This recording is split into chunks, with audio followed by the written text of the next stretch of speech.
can't beat us, join us, please bring your coinage. We sink 3-pointers, money shots, all net, all vets. Bumps we not, jet skiing in them sunny spots. With women edible like gummy drops. Dummy stop, dummy stop. No weapon form can intercept a storm. Once my intellect is on, I'm projecting on magnetic fields and interact with blacks with athletic bills. I'm all about growth and development like residents of Ebbets Fields. Not to choose between woo and chew. We wanna line them colors up like a Rubik's Cube and fade to black, yeah, the truest hue. When you say the black man is God, who you alluded to? The usual Clarence 13X, a worthy guest. The words expressed come from the word in flesh. Elijah M, the NOI versus Leviathan. Messiah sent from the heavenly branches. 7 P's from since G-Dub cut down the cherry tree. In the wilderness of North Mex, and we flossing death and forced aggression, or forced perception, forced protection, or forced confessions. It's all a lesson. The sorcerers from Corsica, killer tonics, sticks and drums like the Philharmonic Orchestra. You niggas still playing harmonicas from officers. Fabric softener, jive turkeys popping 5 perkies, playing with keys, the Scotch stores type. For that soft white, we could've caught life, just being forthright. First class on my 4th flight, popping out like Fortnite. Every night we lit like Porsche lights. The meek shall inherit the earth, oh yeah, the scorched type. And these niggas, they some hoes in these streets. Me, I'm 10 toes in these streets. They lost their souls, niggas got holes in their feet. Shit, I'm just worried about the craft and how to perfect it. Not worried about the craft, yeah, that's out of perspectives. Focus on the chip like I'm Robert Kraft, and then how to protect it. It's the waves of the oceans. Get to the money, nigga, save your emotion. Descendant of the slaves in the graves in the oceans. Mastermind that the waves is in motions. These niggas, they addicted to the folly, addicted to that molly. Making me a movie, them sticks made of holly. I'm Dr. Manhattan, sitting on top of Manhattan. When I get all 5 rings, snap my fingers and pop up on satin. Dressed in all black, yeah, drop top the Phantom. Blessed. To this day, to this day, to this day, to this day. Peace to the family, peace to you and yours.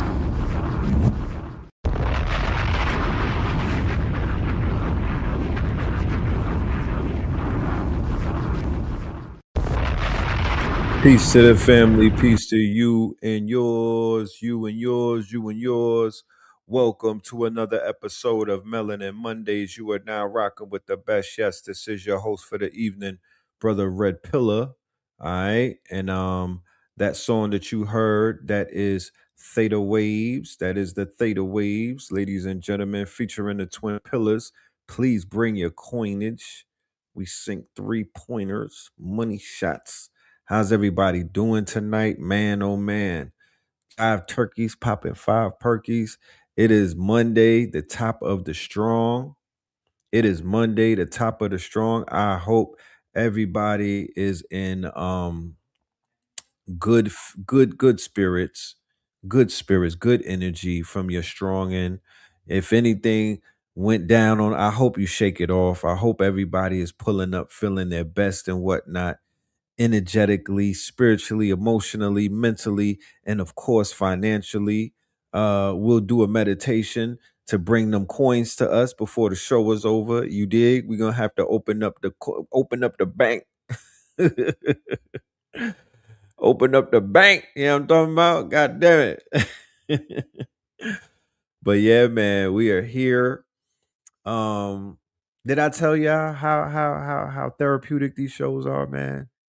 If I never told y'all before, I'm always honored to be here with y'all, man. Don't ever let my quirkiness, you know what I mean, or my moodiness or my fire, you know what I'm saying, burn down any hopes for us, because it is always a pleasure. I look forward to these shows.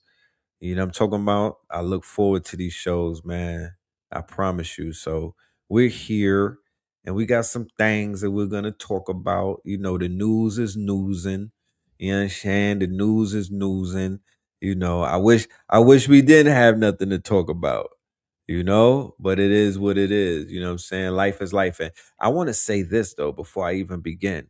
My nigga, Saturn is in retrograde, and my goodness, everybody's crashing out. I'm praying to Allah that I survived this shit. You know what I'm talking about? I don't want to spin out. I don't want to crash. God damn it. I'm driving like Miss Daisy with two hands on the wheel. I do not want to crash because I'm seeing the crash out. I'm taking the temperature. I'm like, oh, I see what's happening. Niggas is getting overly, you know what I mean? They getting in their feels and what? Niggas is getting in their emotions. Get to the money, nigga. Save your emotions. Like, man, I would just say this. Just walk, walk with a heavy stick, but tread lightly.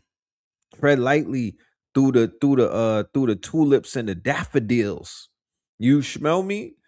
And keep your head on swivel. You know what I mean? The energy outside is different. I'm just taking notes. I'm looking at people crashing. I'm like, damn. Did y'all see the EYL crash out? Ah, man. Did y'all see my boy crashing out, man? Lord have mercy. Because if this is what I gotta take my own advice. If niggas is getting on your nerves, just call T-Mobile and turn the phone off. Turn the phone off. Put the phone, because the phone is getting people in trouble, bro. Facts. The phone. I mean, goddamn. And I think that the emotions are high these days. And if you poke the bear's popping out. You know what I mean? Niggas is popping out, but they crashing out. It's not even a pop out, it's a crash out. I'm seeing crash outs. So I'm like, yo, let's be careful. Let's be mindful, but let's be very careful. Even if you feel yourself getting triggered and whatnot, you might want to do the woo-saw. Woo-saw? You know what I'm saying? You might want to get in the the horse stance. You said, when did this happen? On the Wednesday show. My boy was like, you know what? Fuck that. This ain't he said that the Invest Fest wasn't a black event. Yeah, boy, hurt my heart with that one. He made me look crazy, bro. I was out there with the EYL pom poms. You know what I'm saying? I'm out there rooting for the guys and whatnot. And homeboy said what everybody, when people, the unsaid thing, like when you're in a room and people they thinking it, but they don't want to say it, and he said it for them. And all that meant was, nigga, I'm going Hollywood. I mean, that was the interpretation. Like, what? So there's a lot going on in that space right there. I'm gonna let his own people clean him up. You know what I mean? I'm gonna let I think they on right now doing a cleanup job and whatnot. But it's like, man, that's that Saturn retrograde. You gotta be nice. You gotta be mindful of it. And maybe because he might not be that tapped in to he might not be that tapped into the knowledge and whatnot of what's going on in the cosmos. He might not even realize what's going on. Cairo said, I'm confused, Red. I don't want you to be confused. Talk black to me. How can I help you, King? How can I unconfuse you? What's going on? What's going on? You know?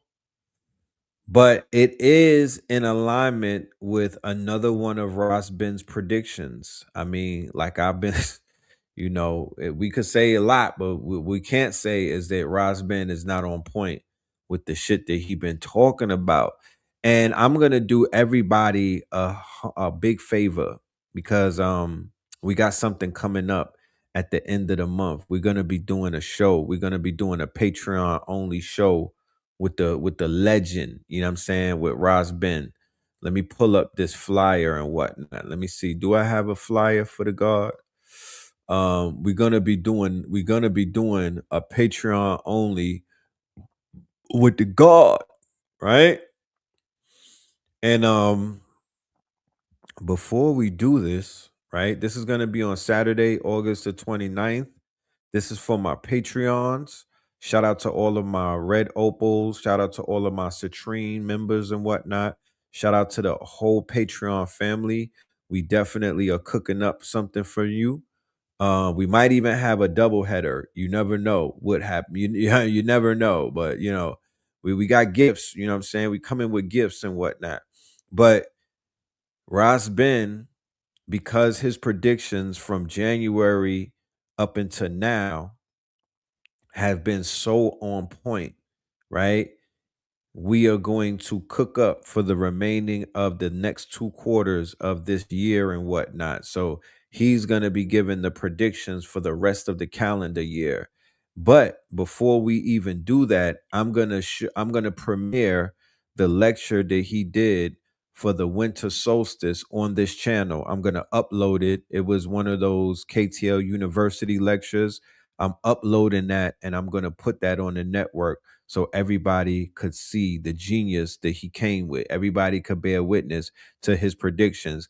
Everybody will be able to benefit off of his intellect and whatnot. You feel me? And then that will show and prove, you know, because we come with receipts. We don't come with the speculation. We don't want nobody to just feel us. Nah, we want people to tap in because the information is correct. We don't want to work off of emotions and feelings. That's not gonna get you where you need to go. You need to gravitate and navigate with those who are proven that their research is on point. Shout out to Ra Aku and shout out to Ross Ben. The lecture that I'm speaking about is a double header that they did on the winter solstice for 2025, right? And it was right leading up to 2026. You know what I'm saying? So we are going to return with a legend. And you're going to see more of him leading up to the 29th. So definitely shout out to Ross Ben. He told me to tell everybody thank you for the support that y'all showed him on the last show that he was on, right? He was definitely going in. He was hitting 3-pointers from the other side of the court, man. He was definitely going in. So shout out to Ross Ben and look forward to seeing him on one of the shows coming up this week, right? Or this strong, okay? And even with this as well, I'm also contemplating doing the IRL for this. I am also contemplating doing something in New York. So if I have a New York crowd that will come out for this, then we will definitely we will make that happen. What I'm gonna do before the show is over is I'll put the Cash App up for my New Yorkers and my tri-states, and we'll see how, you know what I mean? Because nothing is gonna show that y'all want to see the brother in real life than the support. Okay. All right. So we'll let y'all make that choice. You know what I mean? We'll let y'all make that choice because we're gonna have to buy a venue, we're gonna have to pay a whole bunch of expenses, but I want to do it in real time. I want to do an IRL. I love doing the Zooms. It's gonna be the Zoom people will get they're gonna get it, but I like that interaction of being in a real space. Like I want to come outside. I don't want to hide behind not Philly, New York City, not Philly. We're gonna bring the Philly God to New York City and whatnot. We're gonna come to Nicholas or somewhere in that area, more than likely. But the choice is y'all's. The choice is the families. We'll see what happens. Um, you said stream outside of New York City. Well, with his lecture, I don't know if that's conducive to that. And you know what I mean? I don't know if doing it outside will be conducive to a lecture because we'll be live streaming on stream, so on Zoom. So we need a setup, we need Wi-Fi, we need the laptop, we need the light, we need it's a lot that goes into production when you're doing these events. So I would love to do maybe the promo, we'll do some promo outside, but ultimately we'll be inside of a venue. And we're gonna bring that Voltron pop up. You know what I mean? We got merch for the Voltron, physical copies. You know, t-shirts and whatnot, hoodies. It's hoodie season coming up. You feel me? The vinyl is on the way, but it's not ready yet. But we do have CD hard copies available. We'll have it by the end of the month. So check this out. Let's do the roll call. Let's see who's in the building. You feel me? Let's see who's in the building. We'll bring this up. We'll bring this whole thing up before the show is over. We'll revisit this whole situation. Let me throw the Cash App up right there just to see who's ready to go in the tri-state area. And let's do this roll call. Okay, Disco Carol, you in Philadelphia. I might have to, yeah, we're gonna have to send a sprinter van to bring everybody from Philly to New York if y'all coming and whatnot. We want to welcome y'all to the city. You know what I'm talking about? Yeah, pull up on us. You dig? Pull up on us. Portland in the building, Philly in the building, Gastonia in the building, Charleston in the building. We got South Side of Houston in the building. Modesta is in the building. Cali in the building. Yes, sir. Dallas is in the building. Tennessee, Memphis is in the building. Chino Hills, what's happening? DMV, what's going on? Manhattan, that's Kansas. I'm gonna have to Google that. I'm gonna have to Google that. Does it look like Manhattan in New York? That's interesting. Austin, Texas. We got Louisiana, East Flatbush, the Bush Babies. What's going on? San Jose. We got Greensboro, Buffalo.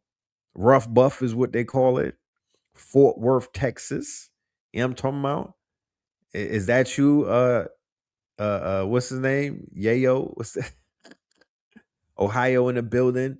St. Louis in the building. Sandy Springs is in the Boston is in the building. Dallas in the building. New Bedford, East Oakland, Long Beach, San Jose, Cincinnati, Roxbury. All right, Roxbury. Do I still have the university website? Does a fish still swim? Of course. Dallas, Fort Worth. We got South Louisiana or South LA? Let me find out. Akron, Ohio. It's the Little Apple. Fire. That's what's up. Fairfax. Woo, man.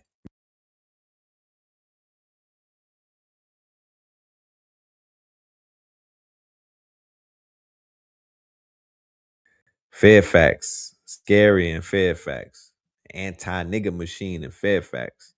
Colorado in the building. We got Hartford, Connecticut. We got North Las Vegas and Mobile, Jersey in the thing. Greensboro up in this thing. Charlotte, you know what I'm talking about? Brockton. Like Stockton? Is it Brockton?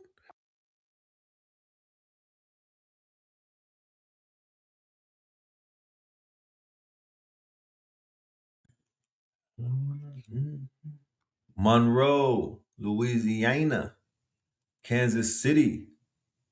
All right, Monroe. Has anybody in here been to Martha's Vineyard? Shout out to my Martha's Vineyard family. G Unit beat up Travis Scott. Yeah, I heard about that. Shout out to the NOLA from the NOLA to Houston, Texas. We have Demondem from Ireland. Yeah, I'm talking about Ireland in the building.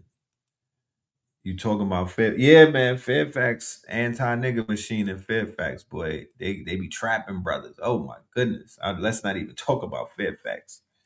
I'm gonna have to take a shower after that, man. Fairfax. Give me the heebie-jeebies. Lafayette in the building. Lafayette was happening. Oklahoma, what's good with you, man? All right. Shot-town. Rap. Rap. Well, all of the people who live out of town and y'all want to see Ross Ben and y'all want to be a part of this, y'all need to hit that Cash App. Anything 20 and up will get you a ticket tonight.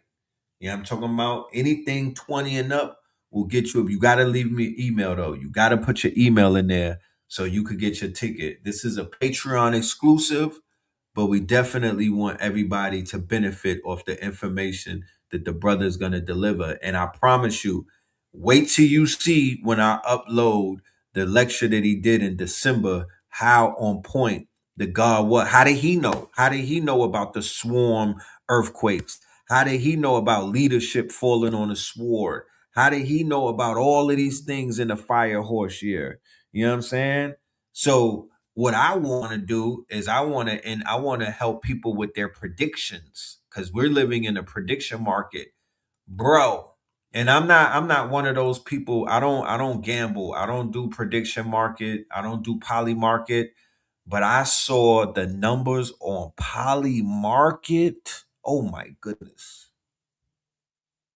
The liquidity, the traffic is crazy. Like it's somebody is they got a whole bunch of fortune tellers, I think, because niggas is on them prediction markets heavy, heavy. They are on them prediction. They not even doing sports no more. They on Kalashi and they on Kalshi and they're on Poly Market right now, hitting licks on guard. That's just not my thing.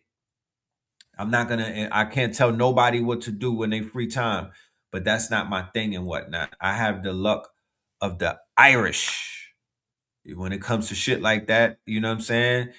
Some things work for some people and some things don't. You feel me? I'm good with decoding. I'm good with recoding. I'm good with all of that type stuff. You feel me? I'm good with all of that. But the playing the fucking markets, I don't have that type of luck. You know. What's my thoughts on this eclipse and Save the Cheerleader? Explain what Save the Cheerleader is. I'm gonna tell you exactly what came to mind the minute you said Save the Cheerleader. But break down what Save the Cheerleader is, King, so we could build. Because I'm gonna share with you what I immediately went to when you said share the cheerleader. Because man oh man, man oh man. All right, I see y'all on the Cash App. Y'all trying to pull up, I see. Um okay, Heroes, right? With Shorty, right? Heroes. Because Heroes was all about the eclipse. Damn, man, y'all be on it, huh? What we talking about? Shorty that died and whatnot. Yeah. The Heroes was all about time traveling in the fucking eclipse. Yes. And I didn't see nobody online make that connection. Y'all the first one that said that. You know? I liked her on Heroes. That was yeah, the white girl.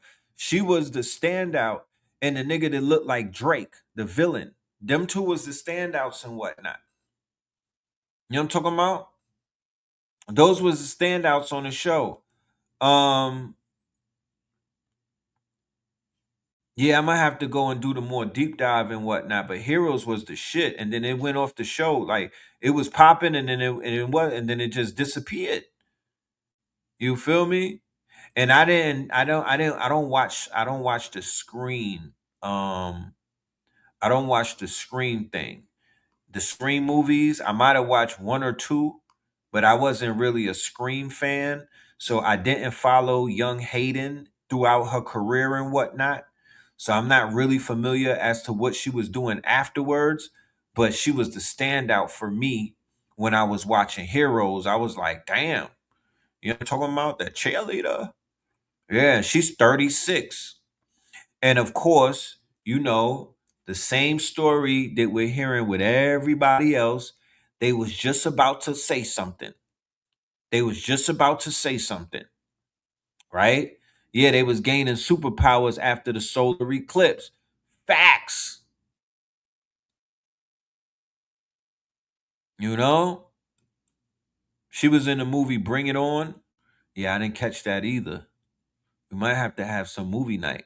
She was with Solange. Oh shit. Damn.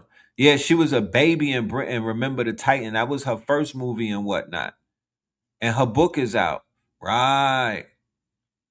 Right. Young Hayden. So she definitely had a podcast the other day.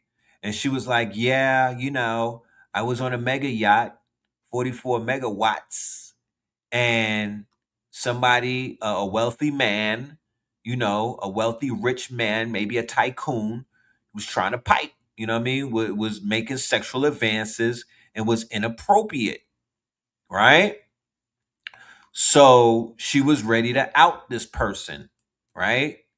She was ready to out the person, and then she goes and and is unalive. They said it might be an overdose, but anybody saw the movie Michael Clayton, I believe it was, with what's the dude that got the liquor brand? George Clooney, right? There's a movie called Michael Hayden, right? And it showed you how they knock people off and cover it up. That's not the name of the, is Michael something. What was the name of that movie, y'all? Somebody in here had to see it, right?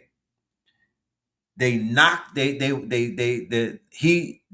show you how to knock a nigga off and put a needle in the bottom of your foot to make it seem like you OD'd. Like he, you know what I mean? He was like a professional hit. They was doing professional hit. Michael Clayton is the movie, Michael Clayton.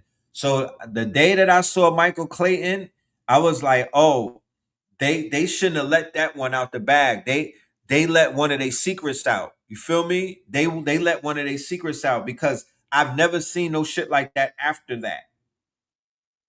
Michael Clayton was the movie that exposed that, where they could, I think they put a pillow to the face, right? Suffocate you, drown you in a tub or some shit, and then throw the on some Whitney Houston type ish, right? Because Whitney died in the tub.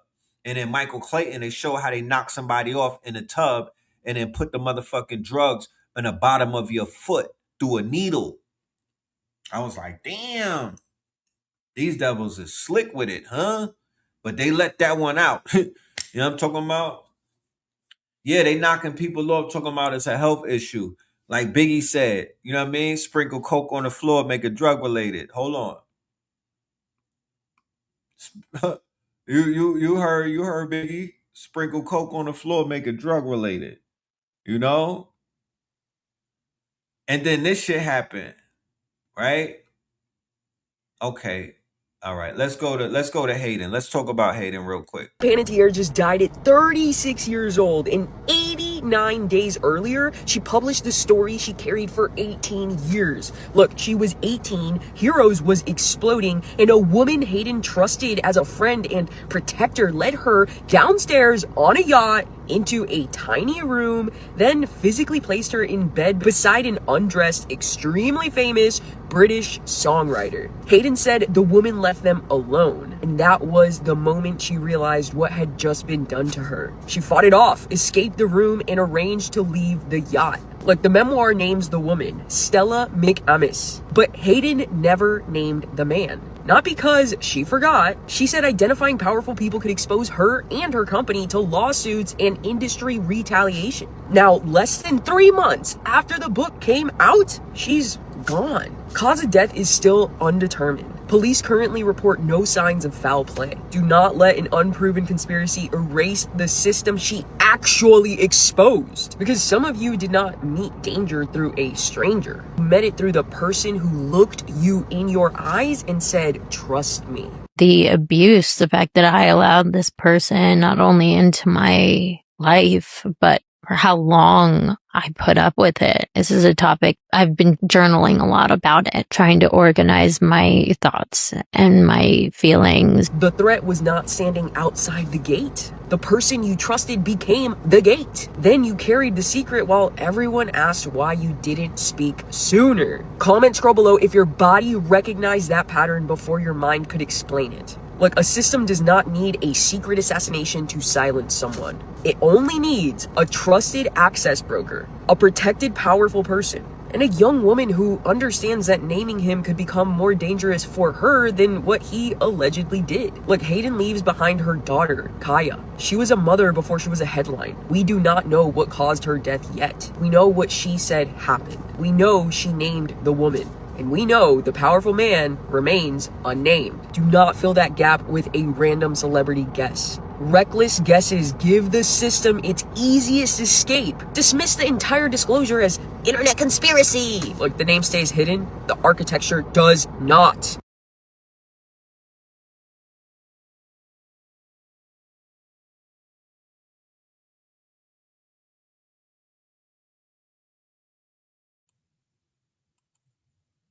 They did say that she had a substance abuse problem, as does all of these damn child stars and whatnot, right? You know, they get them at an early age and whatnot. You know what I'm talking about? Another reason why, you know, these children need to be kept far, far, far away from this demonic industry, right? Even though the children these days are very talented and have a lot to offer, we really have to build our own industry.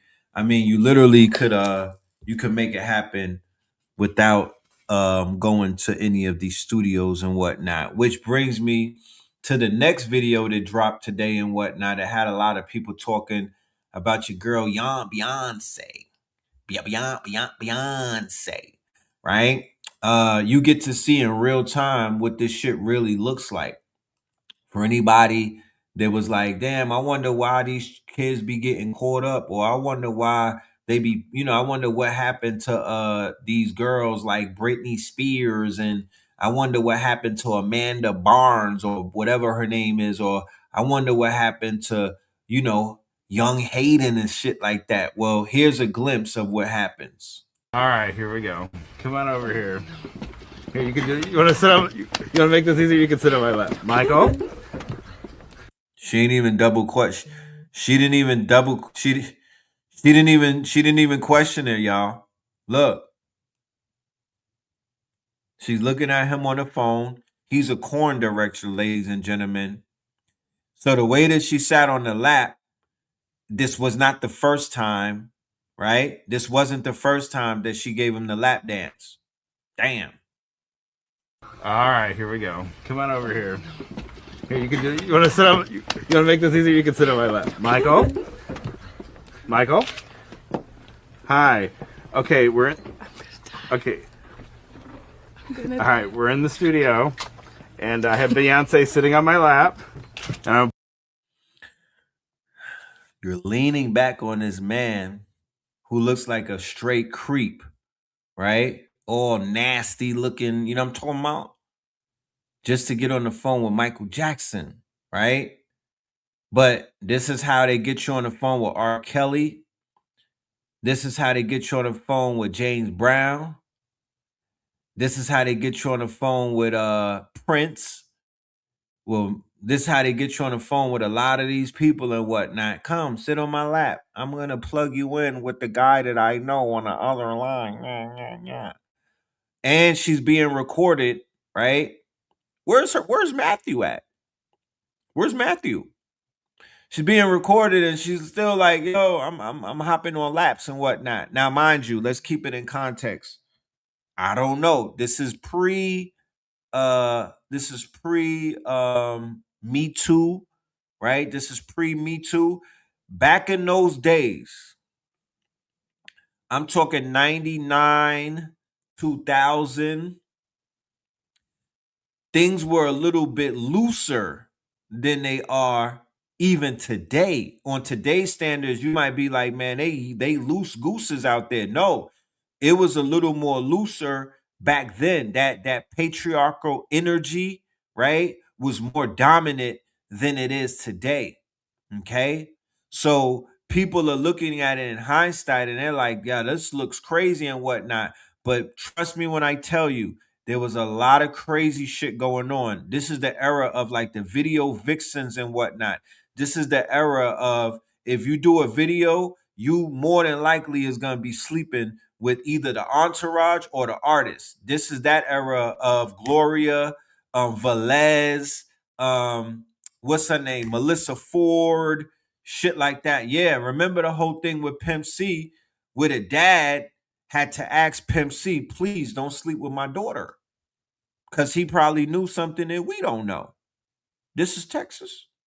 Put you on speakerphone. Oh God, I'm sorry. Yeah, I'm gonna put you on speakerphone to talk to her, and give. Okay, you're shaking. Okay, you ready? Okay, hold on. Oh no, I'm gonna pass out. She mad young. She still got her baby teeth. Look how young she was, y'all. Huh? With the Bo Derek braids. Where's Matthew? Michael, Yes, Mark. here we go. I have Beyonce here. Hi, Hi, Beyonce. how you doing? Well, good. I really appreciate you doing this because we're giving back. I'm very honored. I can't believe I'm doing this. Yes. Thank you very much for giving me this opportunity. But thank you. Brad Buxer is putting down the track now. Right here, Michael. Brad, Yes. Now, Michael sounds completely doped up. I think that's Tito on the other line. To be honest, that don't even sound like Michael. He sounds like he's on. This is not a coherent Michael. You know what I'm talking about? This is not a coherent Michael, y'all. Down the track now. Yep. Yeah, Beyonce's gonna go in the studio and lay it down now, and you're gonna give her inspiration. Michael, when she was listening to the track, she fell in love with it immediately. Yes, I did. I love it. You did? Yeah, Yes. immediately, Michael. It's wonderful. She lit up, immediately from the very first line of the first verse. But please don't, Beyonce. My voice. Your voice sounds great. You sound.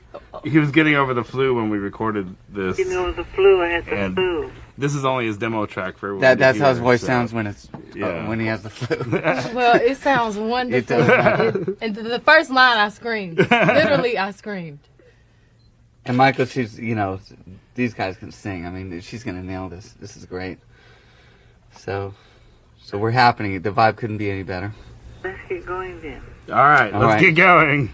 Love you, Michael. I love you too. All right, Bye. talk to you later, Michael. Love you. Love you. Thank you. Thank you. I love you. Bye-bye. Bye. Oh, that was tough. He gets very emotional over this project. I mean, I'm he's happy I talked to Russian. him. Oh, I want to do a little.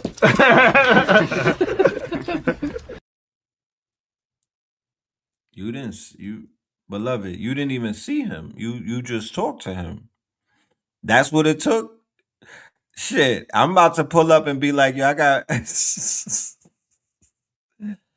got Mike on the phone. Come and have a seat, beloved. Ain't even like, you know what I'm talking about? She didn't even see it. It wasn't even FaceTime back then. It wasn't even FaceTime. At least she could have got a FaceTime. That's what they was doing for phone calls back then. It is not normal. No, it is not. It is not. Don't let anybody fool you. This is not normal. But I promise you, it was very loose back in those days. I'm not making no excuses, but it was looser than it is these days. Niggas had to tighten up. Even with all of this music of women speaking about fornication and sexual liberty and all of that, it was looser back then than it is now. For real, for real. Yeah. Man. But yeah, that was the vibes. You feel me? That's the queen bee right there sitting on this man's lap talking to Michael Jackson, right? And then somebody leaked this video today, so we might be looking at possibly a blackmail or something happening. We might be looking at more leakages taking place. It's just smelling like a blackmail operation going down. You know? Undocumented grooming back then, heavy grooming in the industry back then. I promise you, don't take my word for it. Just pay attention. Heavy grooming. They didn't see age like that, like they see these days. So yeah, just want to know, you know. But let us continue. Let's continue to go. We got a lot of information that we're gonna be touching on. So let us go to the next one. This is 41-year-old Jason Arde. There's a story coming out of Philadelphia, and I have to use a disclaimer. This is very, very disturbing. You understand? Before we get to that, let's get to this. No. Let's get to that. They claim to have discovered the quote unquote, what they call the biggest serial killer and maybe in American history. I'm only getting ahead of this story because two things are going to happen. One, they're going to try to bury this story, and for the sake of transparency and for the sake of closing thousands of open cases, we can't allow that to happen. We can't allow them to cover up this case because there are hundreds of thousands of melanated women that are missing. I think America holds the title of the most missing people and whatnot, right? Philadelphia, Houston, Boston, no, Detroit, Cleveland, right? These are places where there are rises of quote unquote people gone missing, right? There's literally an entire movement that's going on right in front of our eyes in plain sight. You know, the Jeffrey shit, they covered that up. They try to bury that up. They tried their best to quote unquote, you know, they did all type of distractions. So they removed it from the quote unquote from the main psyche of the people, right? They removed it, they covered it up. But I'm here to let you know, ladies and gentlemen, they got some dark shit going on right now. These people, these demons and whatnot, these devils and whatnot, they are walking this earth. It's in ways that I've never seen before. This was also predicted, quote unquote, to happen in this quote unquote year and whatnot. With Saturn in retrograde, shit like this is inevitable, right? The biggest conspiracy out there in the entire world is believing that. But check this shit out. Did you guys see what happened in Argentina over this fact? The Lakers just sold. Canceled. Give me a minute. Let me pull it up. Speaking of plagiarism, now this is supposed to be my research. So get this: the wife of the CEO of Anthropic. These were always interesting to me because what you think? Heads up, Trump is injecting Christianity. Narcissistic collapse is taking place. The biggest conspiracy out there. Okay, Israel lost. It is no secret that tech billionaire. Let's look at the secrets. Is it possible the biggest serial killer of all time has just been caught? The biggest serial killer of all time has just been caught, August 2026. It's Eugene Horsch. This all started when he was pulled over 2 months ago in June of 2026. He was pulled over alongside an unnamed female that had the ID belonging to Blair Tonzelli, which is a girl that's been missing for more than 3 years. So she might be one of the victims as well. So what we know is that Eugene Horsch has a house in Philadelphia, Pennsylvania. When the DEA searched the house, because when they pulled him over, he had so many charges that it was unreal, plus the missing person ID. He had illegal weapons. He had large amounts of drugs on him. He had that missing person's ID. There was all kinds of crazy stuff going on. They pulled him over. So they did a DEA search on his house. What they found is truly shocking, and I'm surprised we haven't seen more of it on the mainstream media. They might just be scared to let people know that people like this could be your next door neighbor. They found more than 700,000 images of what appeared to be RAPE and death. They found more than 60,000 videos containing the same subject material, more than 10,000 hand-drawn drawings. So what I was saying a minute ago about not, and I wish we had like a task force I really wish we had a task force. Some of these requests are so outlandish that I make, right? Because I just be throwing it out there like we have a drop squad or like, you know what I mean? Like we have the equivalent to like what Benjamin Crump and them be doing. Like we have a group of, you know, investigators and shit like that. I guess I'm living in the future and whatnot. But I throw these requests out there because sometimes I just pray and hope that there are some superheroes or you know what I mean? And I don't mean like, you know, Batman or no shit. I just feel like there's some vigilantes or some people that are gonna hold these people accountable that can hear me because this is those 7,000 videos, they're going to bury that. Trust me when I tell you, only because they, you know, the shit is the what they call underground or what they're calling is intricately tied to judges, to lawyers. You understand? It's intricately tied to policemen. It's intricately tied to quote unquote they have to cover up for these people because once you start digging too deep you're gonna uncover some shit that's gonna go down a deeper rabbit hole. It's gonna take you to the dark web. It's gonna expose too much. So they do a great job. They'll throw shit like this out and then you'll never hear about it. You'll never hear about it until he put in a guilty plea and but you let some shit happen with the niggas. You let some shit happen with the blacks and whatnot. They're gonna put that in front of you all day, every day. They're going to burn it in your brain. Let a drill rapper get killed or something. Let a rapper do some fuck shit. That's all you gonna hear about. That's all you gonna hear about. But shit like this should have been front page news. Stories like this should be getting highlighted and whatnot. They're not gonna talk about this stuff. They're gonna sensationalize it for a day or two.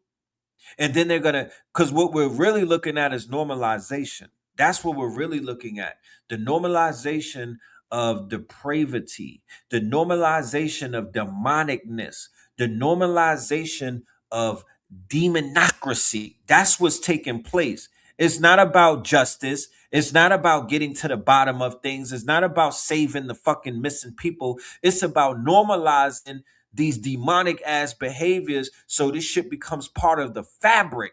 Because I promise you, and I'm saying it like this and I'm gonna keep on saying it, the same people who are involved with taking over the United States of America, they did that shit through the lens of serial rapists. They did it through the lens of lynching. They did it through the lens of serial murder. Don't let nobody play with you. Don't let these people act like this shit is isolated. They wiped out tribes they were going village to village, state to state, province to province, carrying on because on some demon time. The fucking banshees and these barefoot white folks that were unhinged and whatnot. Serial killing was taking place in Europe when they shipped the rapists over here, they shipped the serial killers over here, they shipped the murderers over here. That's what they did. It's in them and it's not on them. Okay? It's in them and it's not on them. Don't let them try to act like Buffalo Bill is isolated because that Silence of the Lamb shit, that's them. And all they do is they have a system to cover them up. It's rituals, it's Moloch rituals, it's Beelzebub rituals, it's all of that type shit. It's Baphomet rituals. Yeah, they're feeding their deities. Super facts. And the Popo and all of these secret societies, all of them is down with that shit. And they all log in to the dark web where they participate in these rituals. That's one the nigga that they got caught, one of their big homies. Trust me. And manuscripts. He's like the Mexican plug. He's their version of fucking El Chapo. He's the plug, right? For you know what? Etc. This evidence is huge. We're talking about almost 1 million things of evidence they're having to go through. So they start going through them, thinking that it's just stuff that he's downloaded off the dark web and he's just a sick individual. but they're looking for this Blair girl, right? Well, when they're looking through the videos, they realize, hey, some of these videos and photos are from inside of this house. And they only went through roughly about 5% of the data. So only 5%. And they already found out that he is definitely. I don't know why y'all niggas trying to even say, jump off the roof then, nigga. Go drown yourself. If it's over, then get it over with. Matter of fact, send me the PO address. I'm going to send you a suitcase and I'm going to send you a box. Being that it's over, I'm going to send you a suitcase and a box and I'll let you go in Uber and drop that shit off and whatnot. Do me that favor. If that's how you really feel, my nigga, y'all be trying to sound like you're deep and you're not fucking deep. Responsible for the murders of 4 women, but they haven't found their bodies. It's just videos and photos of him doing things to them and then them dead in the videos and stuff. Gabrielle had been missing since 2012. And Maribel went missing in 2018. Now, the other 2 women that are believed to be involved in this is Blair, which, you know, she's missing since 2023. Supposedly, her father and Eugene's father had some kind of drug arrangement originally planned out. They found a giant grow house in his basement and a humongous stash of illegal weapons. So this guy's into like every single bad thing you could be into, essentially. And the other woman was Amy McHale, and she also had ties to him. She was actually married to Eugene's father, so she would have technically been his stepmother. Now, we don't have videos and photos of them yet. They're still going through everything. We have videos and photos of the other 2, though. And then we also have 5. So yeah, this is some crazy cracker shit. They back, you know what I mean? They you know, I'm just saying that this case to me is way deeper than what they'll try to give it. You know what I mean? I just want all of my Philadelphians, you know what I'm saying? Stay on point, right? If you live in Kensington, nigga, move, right? And be very wary for the women that's on them Tinder dates and you on Rumble or whatever those dating apps are. I need you to do your research. Stop, you know what I mean? Y'all are making it so easy with these people. Stop it. For real. Stop it. Because these people is on different type of time. They fetish the black flesh. You be thinking that they liking, you know what I mean? Oh, he likes me. No, there's a difference between like and fetish. And I'm being very I'm generalizing like a motherfucker right now. But shit, hit dogs bark. Oof. Hit dogs bark. Yeah. What's going on with Pennsylvania? There was a white dude that got caught. He was in the Crips. He was not dumpstered. This nigga was in a graveyard. He's a grave digger. Right? He was in a grave digger. So, fam, y'all gotta be very careful in these streets, man. I don't know who listening to this. I don't know who needs to hear this shit. Stay your ass inside for a minute. You know what I mean? I'm talking about until this shit blows over. Because it's crazy outside right now. It is crazy outside. But let us continue. How many of y'all familiar with Blueface?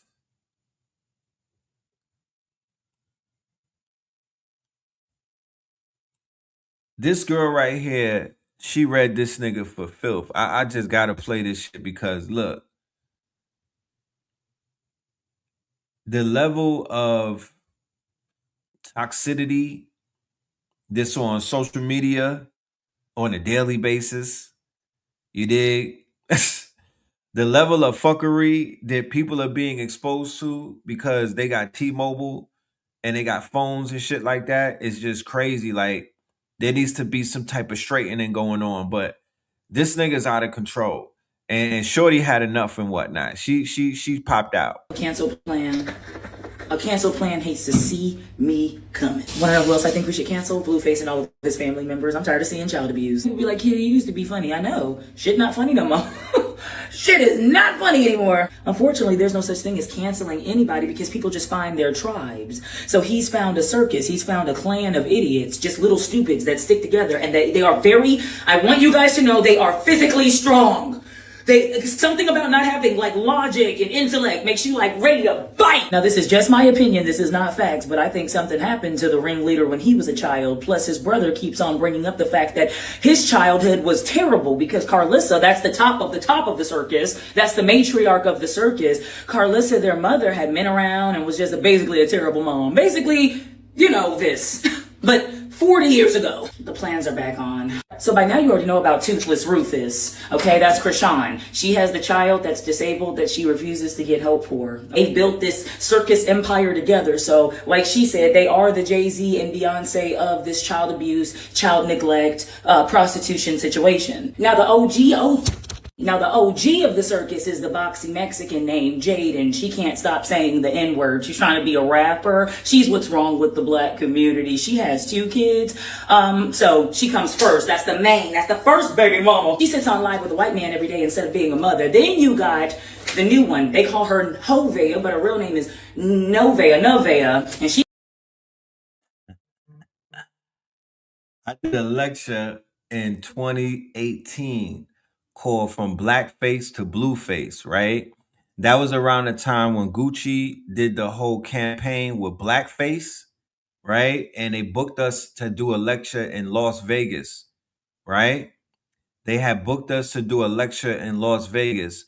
It was an elder by the name of Franklin, Rising Power and whatnot, right? It was called Kemet in the Desert, Part 6. That's when me and Blue went out to Las Vegas and it started snowing out there and whatnot.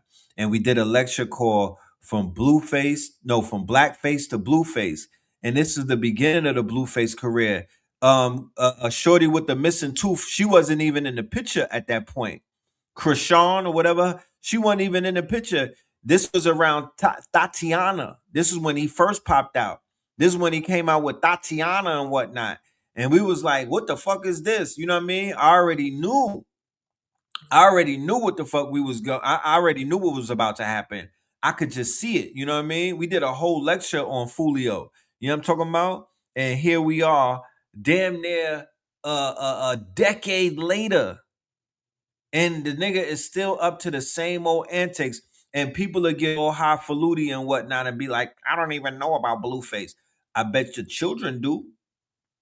I bet the teenagers is on that shit. You know what I mean? He got the teenagers in a chokehold. And I bet you Krishan Rock got these little girls in a chokehold. It's very toxic. It's highly toxic. It's unnecessary toxicness going on with these inbreds. The whole family is fucking dysfunctional and whatnot. You feel me? The whole family is dysfunctional and whatnot. And quiet as kept, it's these type of displays of dysfunction and whatnot that's giving the quote unquote the serial killers fuel. This is the type of shit that is fueling the people that are hanging people, the serial killers and whatnot. They're feeding off of this type of negativity and this hatred. It's almost like a ill cycle.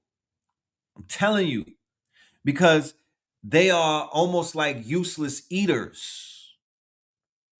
They're like useless eaters, and they're lowering the stocks because people equate their behaviors and their personalities and their mindset. They'll paint the whole entire community with a broad brush, the same way that we paint their people with broad brushes and whatnot.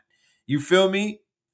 We don't need our stocks to get any lower, my ninjas. We don't need that. We don't need our stocks to continue to crash because that fucks up our image. And image is everything. Thirst is nothing. I promise you.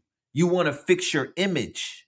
She's pregnant with Blueface's baby right now. Poor baby. Now, Nevaeh already has a son that she treats like shit. His name is Superior, but she does not treat him superior. She's always mean to him. She's always yelling at him, right? There's a compilation of, like, 30-minute compilation on YouTube of Blueface just caressing this little boy and kissing on this little boy's neck and just being weird with this little boy. And then Nevaeh being like, hey, telling Superior, don't sit on his lap.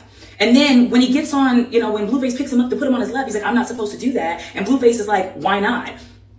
And he's like, because mom said so. And then Nevaeh's like, no. You don't leave it up to a 4-year-old to set boundaries and then enforce them. You are the adult. If you're uncomfortable with your son being on this grown-ass weird man's lap, you need to be the one to enforce that, not laugh and get nervous when you're found out. But then again, I bet she cussed his ass out because she be, get the fuck off me, little nigga, get off me, little walter. I'm like, oh my God, he's 4. He's 4. Apparently there's a new one named Rayla that's pregnant. So all these women are selling their children to this man. This is an example of how a woman will sell her child for money and fame and not really give a fuck about the kid, but more so use the kid to be put in position. And they use weak, insecure, disgusting men that are filled with trauma that refuse to heal in order to try to get in that position. No matter how high he places these women, it doesn't matter. They're still lower than anyone on earth. It's a fucked up cycle because we know that the kids don't have guidance. We know that the kids can't raise themselves. We know that the kids are suffering. But when the kids grow up, we say, you're a piece of shit. Like Blueface, you're a piece of shit bum loser. And is that true? Yes. However, look at his mom. Look at his dad. You know what I mean? So instead of these rich kids. So this is that Jerry Springer culture that I was talking about on the last show. That's why I'm bringing up this situation with a Blueface. This is a living, breathing example. This is the Jerry Springer shit in real IRL. You understand?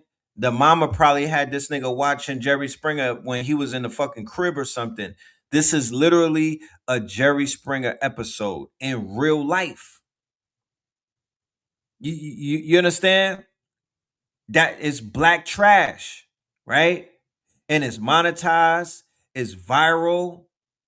They don't have to do Jerry Springer no more. They have actual streamers. They have content creators. You know what I'm talking about? Living it out in real time, living out the whole fucking show in real time. The show was the programming. The show was the one that planted the seeds. Jerry Springer, the other nigga, Maury Povich, the other nigga who was the security guard, Steve Bilkos. You know, all of these, and people may think that it's like, what did Jerry Springer do? It was so funny. Nigga, what? You don't understand what you were watching. You don't understand psychological. You don't know MK Ultra when you see it. You don't know you don't know a psyop when you see it. You know what I'm talking about? That's the show must go on. So a lot of this programming, and I'm not just gonna put it on Jerry Springer because the music plays a part, the Kool-Aid plays a part, the videos played a part, the niggas watching Scream 1, 2, 3, 4, 5, 6, Saw, Insidious, Annabelle. You know what I mean? Like, you got babies watching Annabelle. You got babies watching slasher horror flicks. You got babies watching Pornhub. You got babies watching. I seen a fucking baby eating a steak, a T-bone steak. A baby couldn't be much 6 months old. You got babies taking White Castle to the face. Shit like that is just it's Jerry Springer in real life. It wasn't that dysfunctional before that. Texas Chain Massacre on a big screen. That's what's babysitting them while the parents is doing dope. They got the children getting babysat by the big screen TV and it's playing all kind of RuPaul and shit like that. What are we talking about? Yeah, Faces of Death definitely started this shit. You know what I mean? They got them watching World Star. They got the babies watching Vlad fucking TV marathons, The Conjuring. Like, what do we think is gonna start happening? What do we think is gonna be created out of these situations? And if you've seen a video with Blueface's mother, Clarissa, oh my goodness. Oh my fucking goodness, bro. I had no idea. Then I seen NBA Youngboy's mom, and he's calling her B word. Oh my goodness. Then I saw King Von's mother. Oh my goodness. Huh? This shit is not, I'm seeing patterns. No, not Clarissa Shield. We're going to talk about, I think the nigga mom's is named Clarissa or Carlisha. I don't know. Something with a K. We're gonna get to Clarissa in a minute though. Yeah. Ha. Traveling the world, speaking multiple languages, experiencing different things. They're cussing and they're at a Dollar General trap house mansion. And for some reason, this guy that looks like a predator, acts like a predator, is a liar, is a manipulator, is a scam artist, is a pimp, is a self-proclaimed pimp, wants little boys to see grown women and get horny. He, for some reason, wants to push these little boys into puberty. He doesn't want to teach them how to read. He doesn't want to teach them how to go outside and play and explore and be whimsy. He wants to teach them how to get horny. That's not weird at all. This guy that looks like a predator, acts like a predator, walks like a predator, and talks like a predator wants little kids to hurry up and get horny. But that's not weird, and I'm reaching. Anyways, I gotta go. Her name is Keita Rose. Keita Rose. K-I. Look how she looked before the make. She looked good before she put her face on. She looked the same. She definitely looked the same. Yeah, but her name is Keita Rose. K-I-T-A Rose. Yeah. Oh, let's bring up Clarissa real quick. We'll get an update on young Clarissa. We'll get an update on young Clarissa. Clarissa Shields. Clarissa Shields is the greatest woman to ever fight with or without gloves, and you can argue with your mama. She did something against K. Scott that Layla Ali, while she over there talking, ain't never did. Mike Tyson ain't never done this. Evander Holyfield, Lennox Lewis, Sonny Liston, either the Klitschko brothers, Anthony Joshua, and you can keep naming them. They ain't never beat their opponents so bad that their opponent's corner threw in literal towels. They took literal towels and threw them all into the ring. I'm not talking about a doctor stoppage. I'm not talking about a referee stoppage. I'm not talking about, the fighter refuses to come out of the corner in between rounds. I'm talking about somebody beating their opponent so bad that their opponent's corner took a literal towel and threw it in the ring to stop the fight. K. Scott's corner threw in every towel that they had. Huh? Now let's get it clear. Muhammad Ali did that on a multiplicity of occasions. Tyson Fury did that to Deontay Wilder. I've never seen a woman do that. Nah, I'm not gonna hold you. I told you. Yo, leave that lady alone. I don't care how corny she is off camera. Let Clarissa live. I even had to listen to a whole rap song that she, you know what I mean? I was like, you know what? I'm gonna just sit through this whole shit. It was like the Four Shooters, the drop down mic. I was, you know what? Fuck it. You know what I mean? I've heard worse. And then afterward, I was like, no, I haven't. But guess what? Papoose gonna straighten her up. You know what I'm talking about? He's from Brownsville. I don't think y'all understand. He's from Brownsville. Like, my nigga Papoose came up, baby.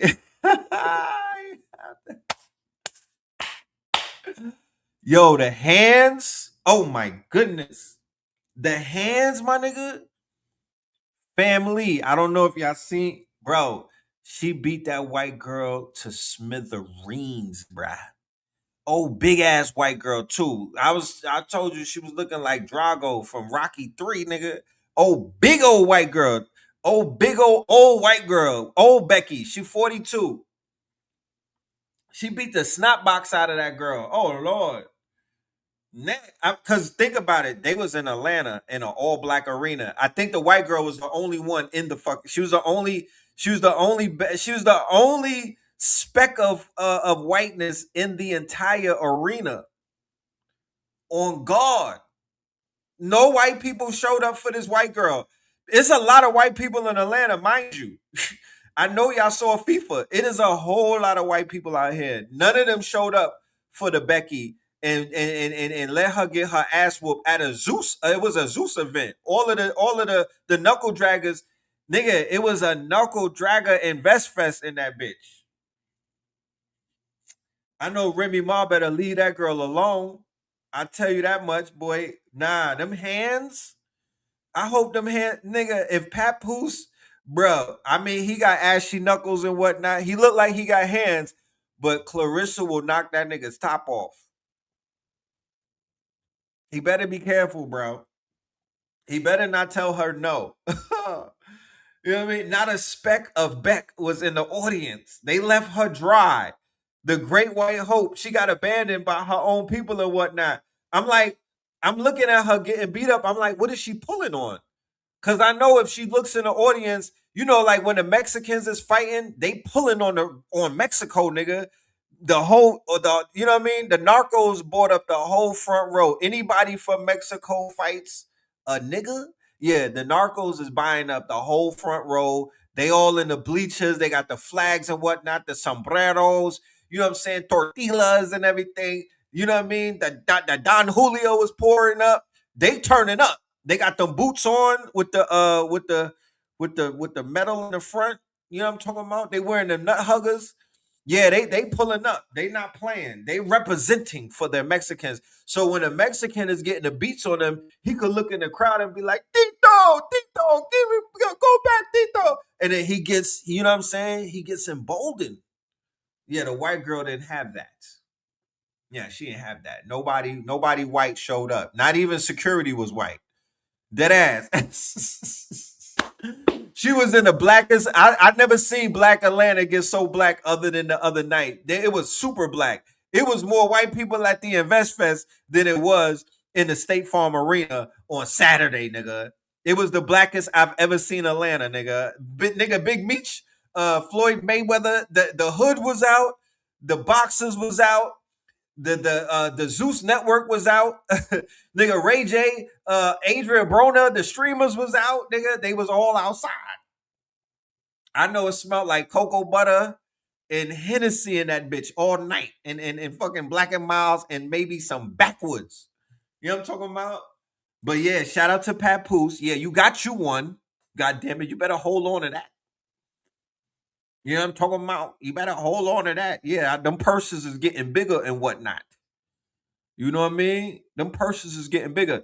What do you expect from a woman that got hands like that? I would expect my lady to be square too if she had hands like that. What else does she do? The way that she boxes, she didn't have time to be a lady.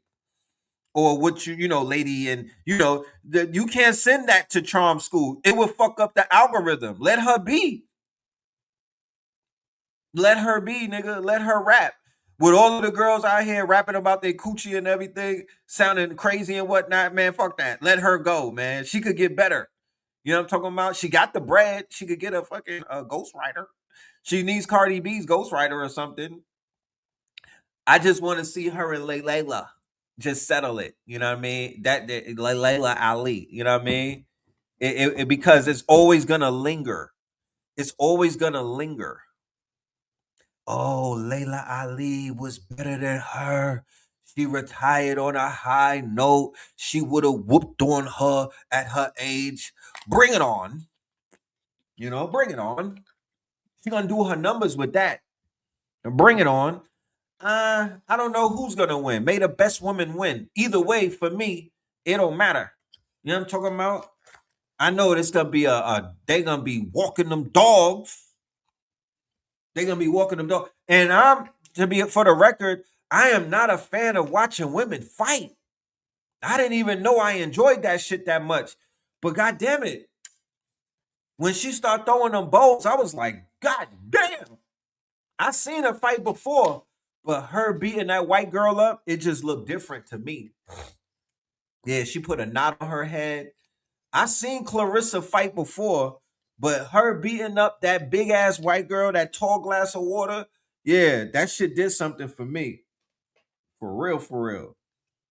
You know what I'm talking about? I'm ready to write a rhyme and send her on a DM. I'm ready to pin. I'm ready to write an album for her. God damn it! You know what I'm talking about? Shit. She had the goats out. Her name is the Goat, right? The Goat. She could still turn on the feminine energy. Yeah, you know, she be coming out getting her hair done in the weigh-in and whatnot. She said she was like, you know, I'm glam when I'm, you know, I was the first person to bring glam to the boxing ring. You know what I mean? When I started glamming up, all the other girls, they started glamming up and you know how she talk, right? So yeah, that's her thing. You know what I'm talking about? That's her thing. She's glammed up. You know what I mean? She's glammed up. She got her Brownsville nigga. You know what I'm talking about? They wearing matching leather shirts and whatnot. East New York, Brownsville. Yeah, Papoose different. You know what I mean? That's a different breed. But she better. I know one thing. Remy Ma better leave that girl alone. Cause if she catch up to the young, if she catches up to Remy, and I know Remy got hands and whatnot, you know what I'm talking about? She's from the Bronx. I know she could pull a weave or two, but bro, not with this one. You know what I'm talking about? Grant, get this, divorce that man and keep it moving. Stop rapping about her, cause you gonna run into her at a Walmart or something. It's gonna get ugly. It's gonna look ugly. You know what I mean? Yeah, niggas from East New York, Brownsville, they wear matching outfits with their lady and whatnot. They known for that. They know, and she from Flint, Michigan. That's like the Brownsville of Michigan, right? Like Flint is like this. There's literally they a match made in heaven. They a match made in heaven, to be honest with you. You know what I mean? The funny thing, they found each other. You know what I'm talking about? But yeah, you gonna see matching. They might have the matching sneakers one day. You know what I mean?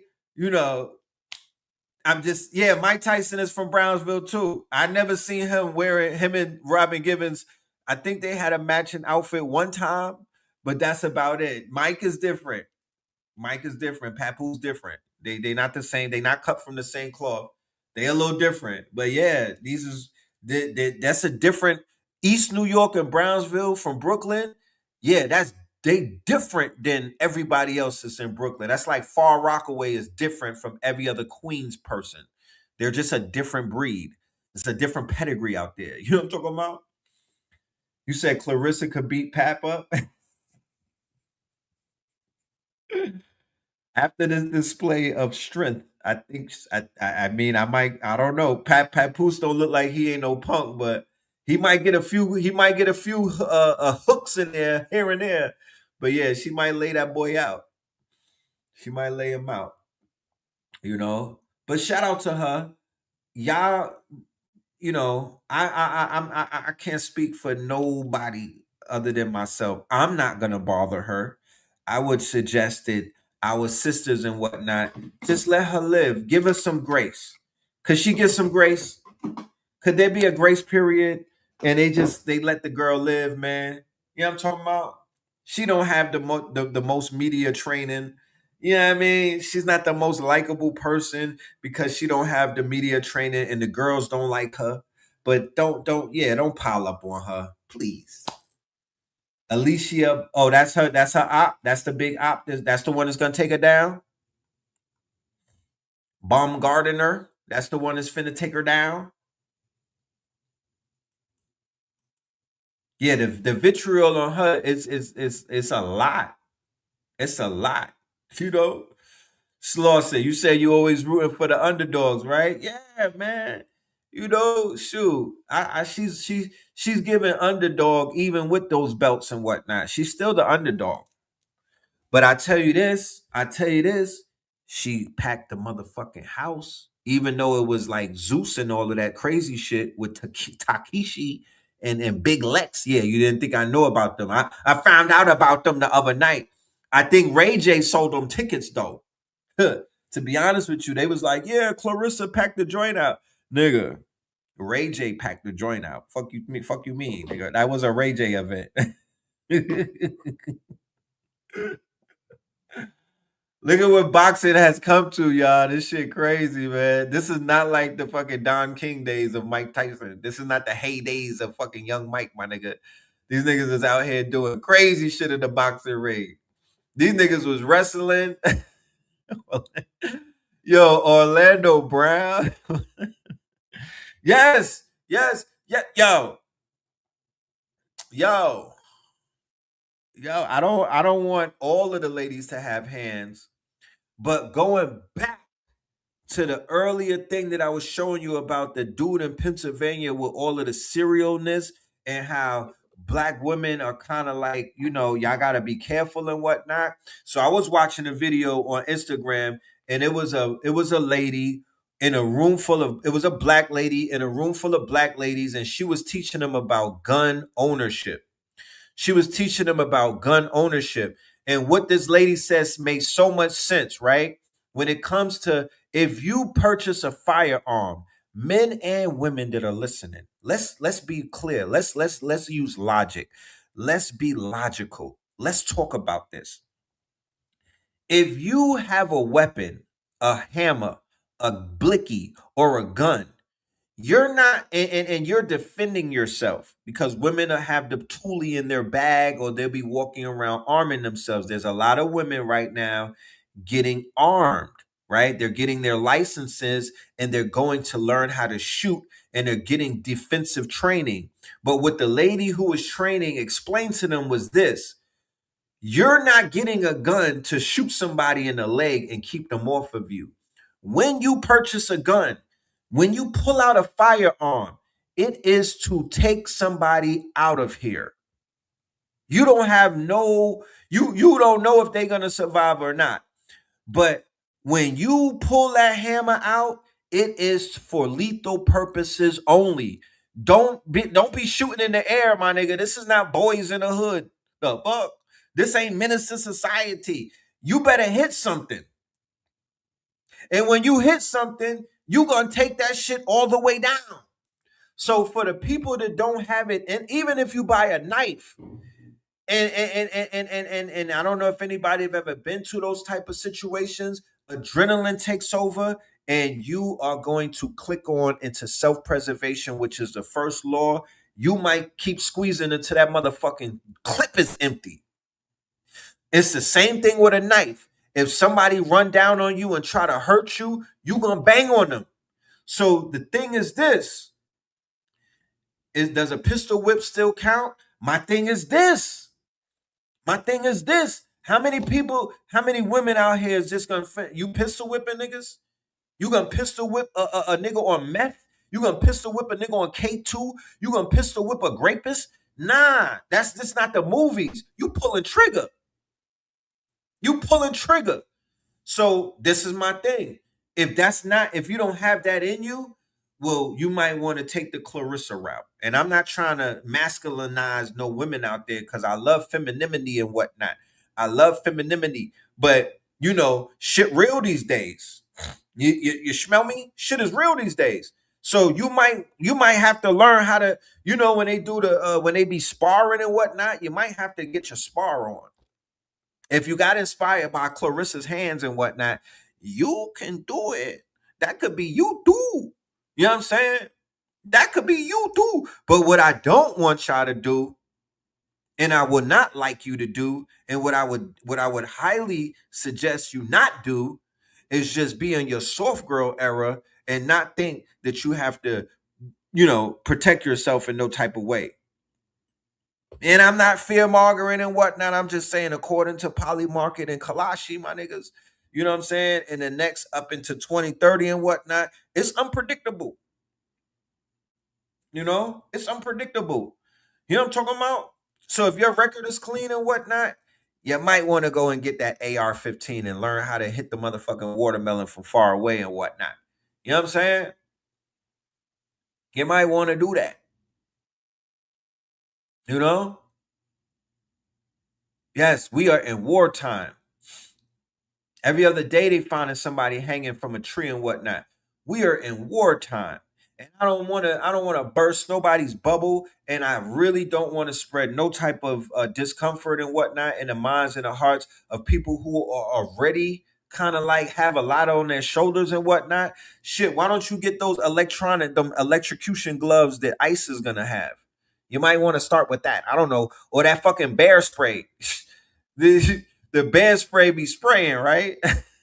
I seen a nigga eat that though.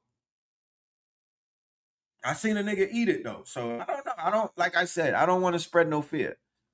I don't want to spread no fear. Chocolate, come and save us. And get into it on this wonderful Monday morning. I'm your host, Rick Avogadis. Let's go ahead and get back into it. So apparently, and get this girl. I'm not sure if you guys knew, but Chocolate got the blicky. I don't even need to second guess it. I know Chocolate Godiva got the blicky.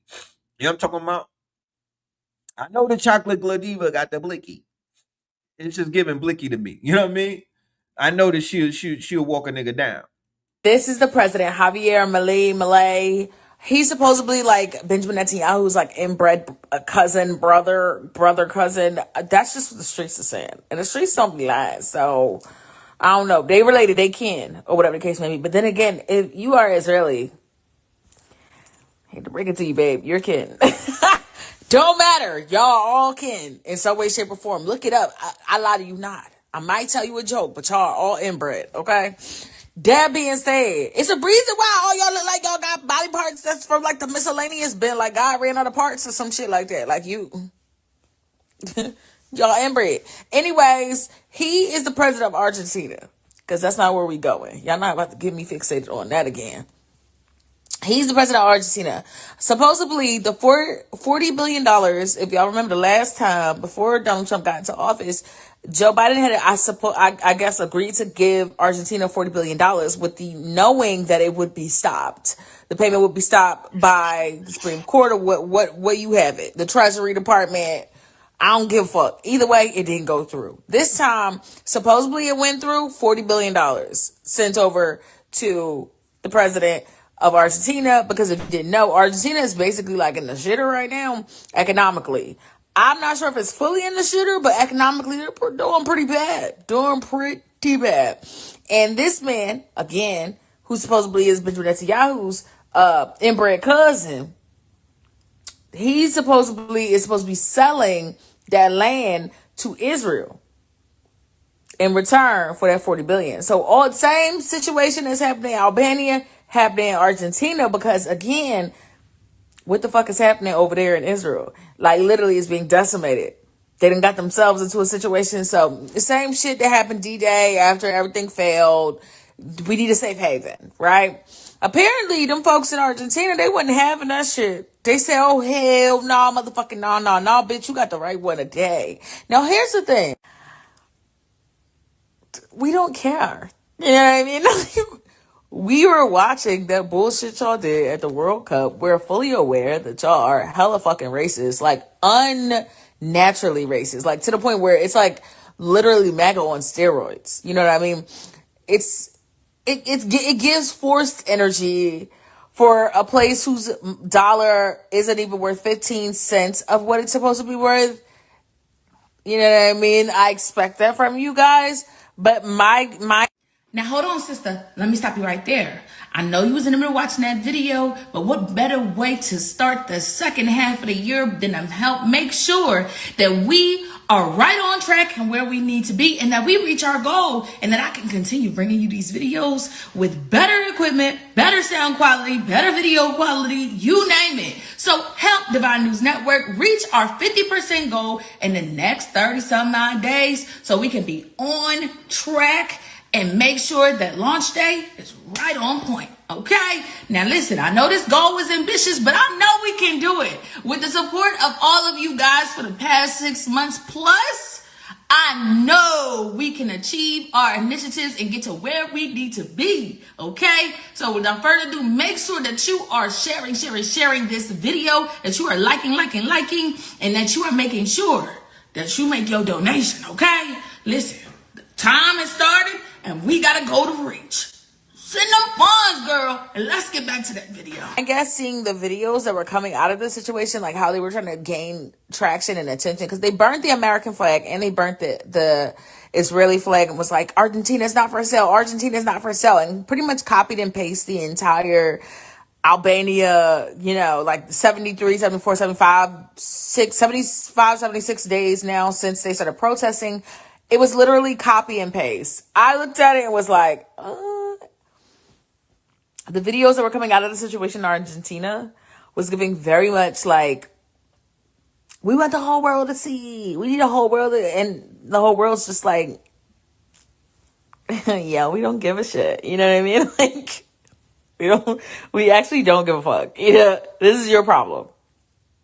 Love that for you. Love that you were able to stop an Israeli takeover. Love that for you, babe. But also, we don't care. We don't give a shit. Like, I'm not even sure why y'all thought that we would. Love that for you, that you were able to figure your situation out. But like, Keep us out of it. You know? Keep us, everybody else, out of it. Why do y'all think that it was our job after the behavior that y'all displayed? Like Argentina, like the Argentinians that are there, they have consistently displayed such disgusting behavior to the entire world that stark mirrors Israel's behavior, and decided to burn these flags, the American flag as well. Understood, but there was an expectation that the entire world was supposed to bring some kind of like visibility to what they had going on. And I know you're like, well, Godiva, you're talking about it. Yeah, to laugh at you, not with you, babe. We're laughing at you. Yeah, but Israel's taking over your country, and we're also laughing at them in the process of them taking over our country. Ha ha, joke's on you. I needed the market to crash. You know what I mean? Because I wasn't getting a home without it. I wasn't going to be able to afford shit without it crashing. Ha ha, joke's on you. They're not getting any of what they wanted. They're taking over your government. I don't give a fuck. None of us do. I mean, some of them do. Obviously, like the white people that had like generational wealth. You know what I mean? But the rest of us, we don't give a fuck. We don't care. Some of us care, but the vast majority of us, they're literally sedated right now. You want to know what they were doing while you were fighting for your sovereignty? They were watching baddies. They were watching Tashiki purposely throw a fight so she can get $1 million from Zeus Network. They don't care. Let me tell you what they're doing. We're all having a good knee-slapping laugh at what the U.S. soldiers wrote on a plane, the wing of a plane, against Israel as they exited. You know what I mean? You're just not the central focus. So whatever's going on in Argentina, that's your problemo. You know what I mean? It's more of a personal problem. It's definitely not giving the rest of the world's problem. It's not. I'm sorry. You showed your ass at that World Cup. We already knew that y'all are racist as fuck and disgusting people in Argentina. We already knew that. We already knew what the social norms were. But to see it in real time, the disgusting behavior at the World Cup, and to see the nasty things you guys have been posting online, not just at the World Cup, but surrounding the World Cup. Just how easy it was for you guys to just not even the black players, but people that played against you guys, fans in the stands. It was disgusting. We're not losing sleep. We're not losing sleep. We're paying attention to what the soldiers are doing. That's actually pretty fucking hilarious. Operation Epstein Fury. I'm not even gonna hold you. That's fuck. I hate it when people are funnier than me. I hate it. I'm probably gonna chuckle about that for the next 3 days. You know what I'm not gonna think about? How Argentina was just fighting for their sovereignty. Congrats, babe. Yay. You know, it would have sucked if you had two L's to capture in 1 year. You know, once at the World Cup, obviously. You lost that. You lost. But also, if you lost your sovereignty right after that, you almost did. You almost did, girl. It's hanging on by a thread. Hanging on by a thread. That would have sucked real bad, but it would have been earned. Well earned. Because the way y'all treat everybody else, girl, that would have been a loss that none of us would have even noticed happened. Because, we tend to just ignore you guys because of your behavior. I'm going to be honest. It's because of you. Anyways, good luck with that, girl. Let us know. Or don't, we're not requiring you to update us. You're good. Either way, you're good. Matter of fact, don't call us. We'll call you. So speaking about is it real, I know that we were talking about the debates the other day, and I was highlighting all of the debates that were going on, the rise of this debate culture and whatnot. And then this happened. Remember that this is who the IDF is actively giving guns to go kill children. Great. That's literally Yes. what you're doing. Did you kill fine. children? No. Did you kill a single child? I actually didn't. You didn't. You didn't. Are you sure about that? I don't know if I believe it because you can't even explain your own claim. How many people did you kill? Why can't you? Zero? You served the military? You killed zero people? That's the idea. Where did you serve? What were you? I actually served. Where did you also in serve? Gaza. What was your role? A commander and a A fighter. commander? And I didn't kill. So yes. who did you command to kill? How many people All did right. you command to get killed? I'm happy that Did you you are ever actually command asking for a those bomb to stupid be questions. dropped? Yes, actually. Yes. Yes. So you killed people. So you just lied. Again, I just caught him in a lie. He just lied. So where did we're you gonna command play for this bombs game? to be What? dropped? Where did you Definition command of- for why bombs to we're be not dropped? talking about Where definition did you of command? terrorism? Why do you not Why want to are you answer not doing this? this? Did you Why ever are you command saying for a this? bomb to be Did dropped you in a actually- school? Did you actually support terrorism? Did That's you why you don't ever? want to talk? Did you ever Did command you for a actually bomb to put be so dropped much in a hell school? in your face in order for me to see? So if I were to, before I would play this video and I would show it to somebody and I would be like, which one do you think is from Is It Real? A lot of people would pick dude on the bottom, right? Not realizing that over there, they it's not one monolith. There's not one group of people. There are a bunch of people over there who look like Arabs. You understand? There's also Ethiopians that are over there. There's melanated people over there waving that white and blue flag and whatnot. Unbeknownst to a lot of people, there's Ethiopians. You feel me? There's Africans and whatnot. And there's a lot of those people that you see on the top, right? Who basically are amalgamated and what? Yeah, the the Semitic debates, right? So this one got violent right here. They popped off on each other and whatnot. You know what I'm saying? This one definitely got violent. But I'm just once again highlighting that the debate culture is thriving online right now through many different channels, through many different platforms. I think it would benefit our community if there was some type of a debate platform, but it can't be the same old modus operandi of before. I would think under new leadership with a new program and definitely new moderators and whatnot, something that's more controlled. But not against each other per se. I would definitely want to see melanated teachers crushing the opposition from, other nations and other tribes and other, like if the FBA want to debate people from the diaspora and get it out there once and for all, I'll watch that. I'll see what they got to say. That whole debate with spiritualists or brujas versus the girls that are into the Christianity, the Bible thumpers.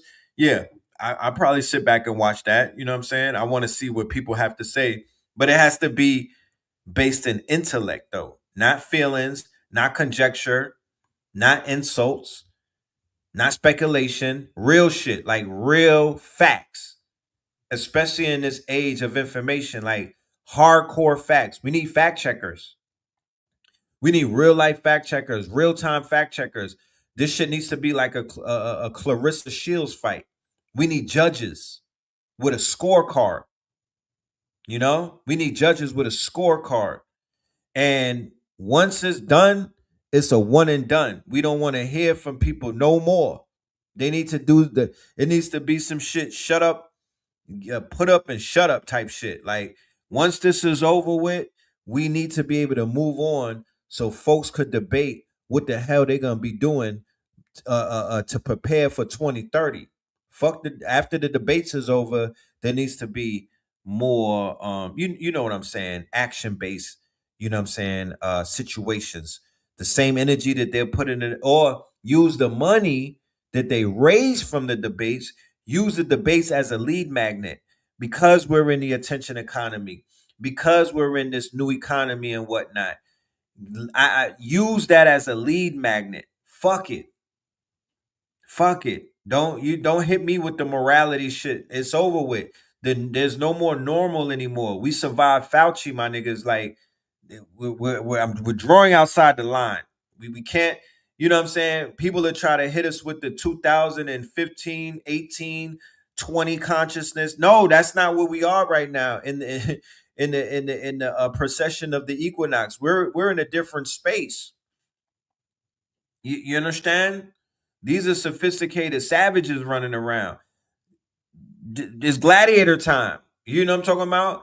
Use the debates as a lead magnet and take the proceeds and build something with it. That's how you do it. That's how you do it. You know? That's how you do that shit. You know? That's the only way that some type of building is going to take place. You're going to either have to throw a concert. You're even going to have to throw a big ass debate. You're going to have to throw some niggified shit.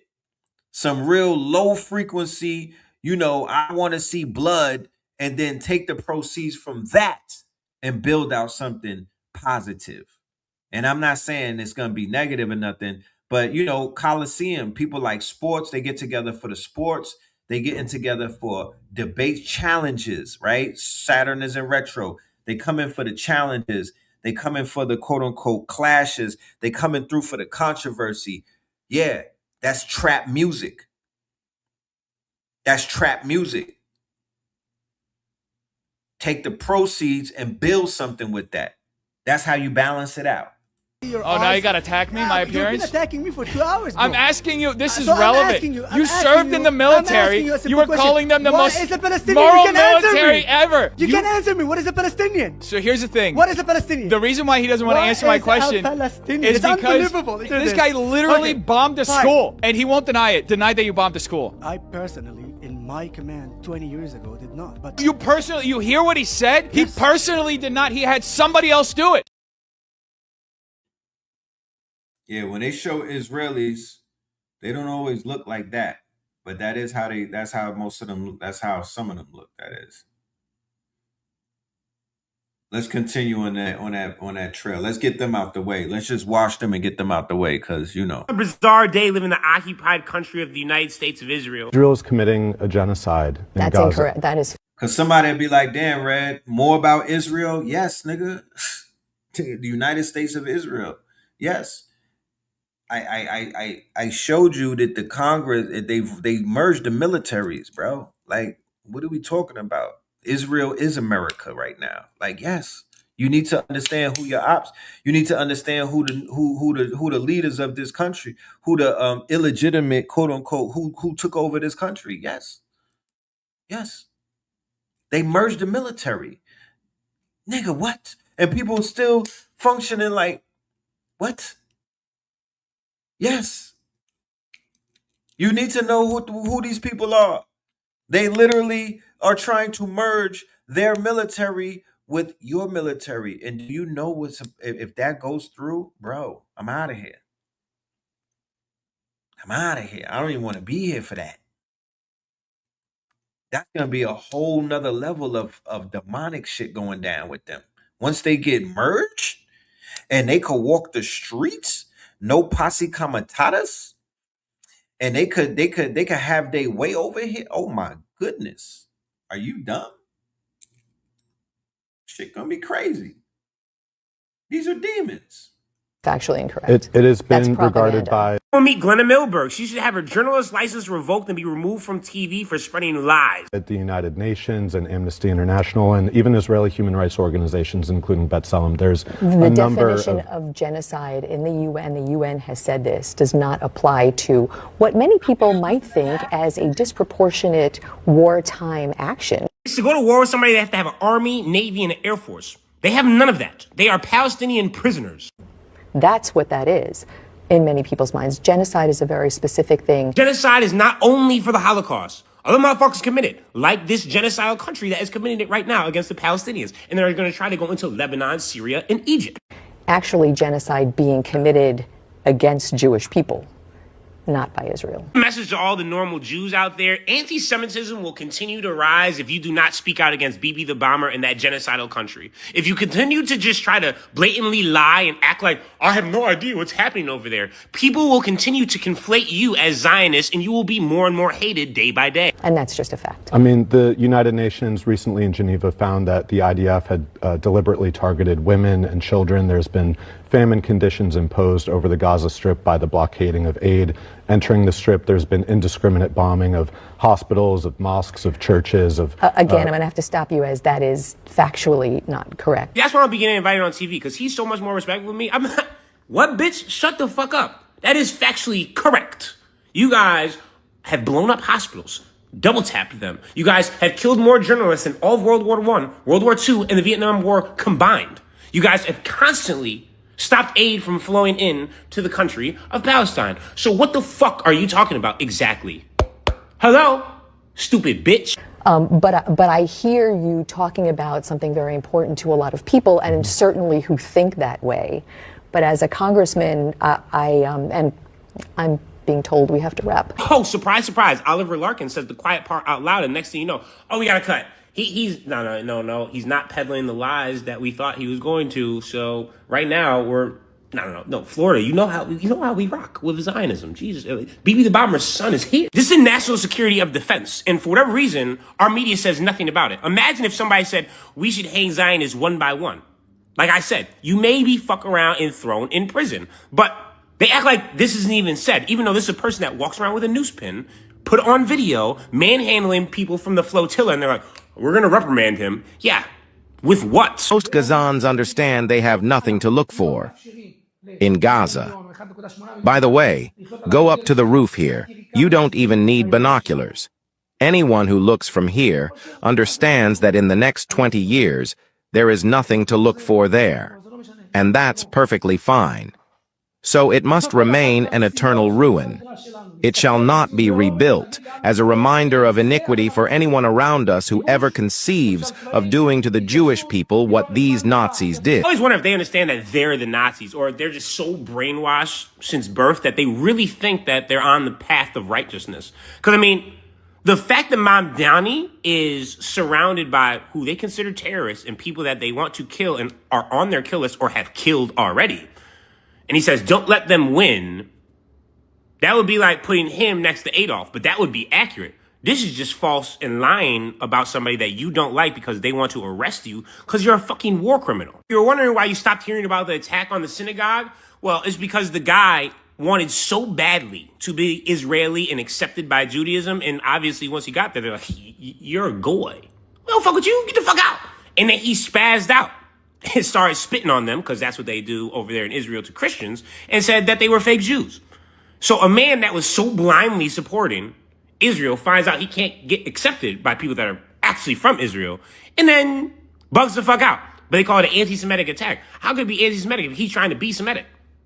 I don't know. Obviously, Mamdani's being blamed for it because the community warned July that his anti-Israel hate put Jewish New Yorkers at risk. And it's like, well, don't you think bombing children and bombing women kind of put Israel at risk? Where it's just like, most people watch the videos and they're like, we don't really like that. That seems pretty inhumane. You're killing journalists, you're killing women, and we're watching you kill people that are part of like the medical teams on camera. We have this weird shit that's going on with them moving and infiltrating all of South America, whether it's Colombia, Venezuela, Argentina. It's basically, if the leaders do not agree, they will be removed, or in Maduro's case, we just kidnapped that nigga straight in the middle of the night.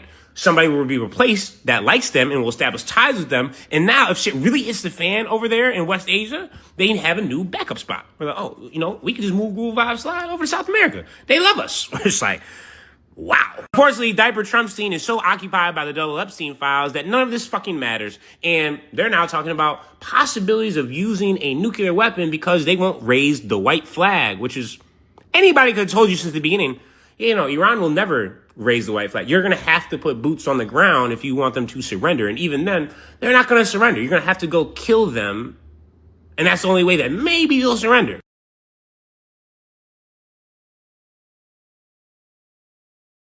Yeah, let's continue with the fuckery. Now, remember we were talking about the Colombia situation, and now Colombia is a puppet of Is It Real, along with Venezuela, along with Paraguay, and along with Argentina. And then we were like, yo, the earthquake that took place was in the melanated area of Colombia. The earthquake, the epicenter of the earthquake was in the most melanated epicenter, right? Which the president conspicuously did the inauguration in Cali 2 days before the earthquake. And that was the first time in Colombia's history that they moved from Bogota to Cali. He went to the black part of town where they did not vote for him, where he has the most opposition, and he did his inauguration. Probably casted some type of spell and whatnot. You feel me? Probably summoned some type of Leviathan demons and shit like that. And then the earthquake hit. Then this nigga pulled up the other day and he did literally what Donald Trump did in Puerto Rico after the hurricane, where he was throwing paper towel at them. This nigga was throwing soccer balls at the black people in Colombia, right? Just giving you a heads up as to these are all one cabal. This is all one group of people. This is what you're dealing with and whatnot. These are the people that need to be removed immediately. 10th, 2026.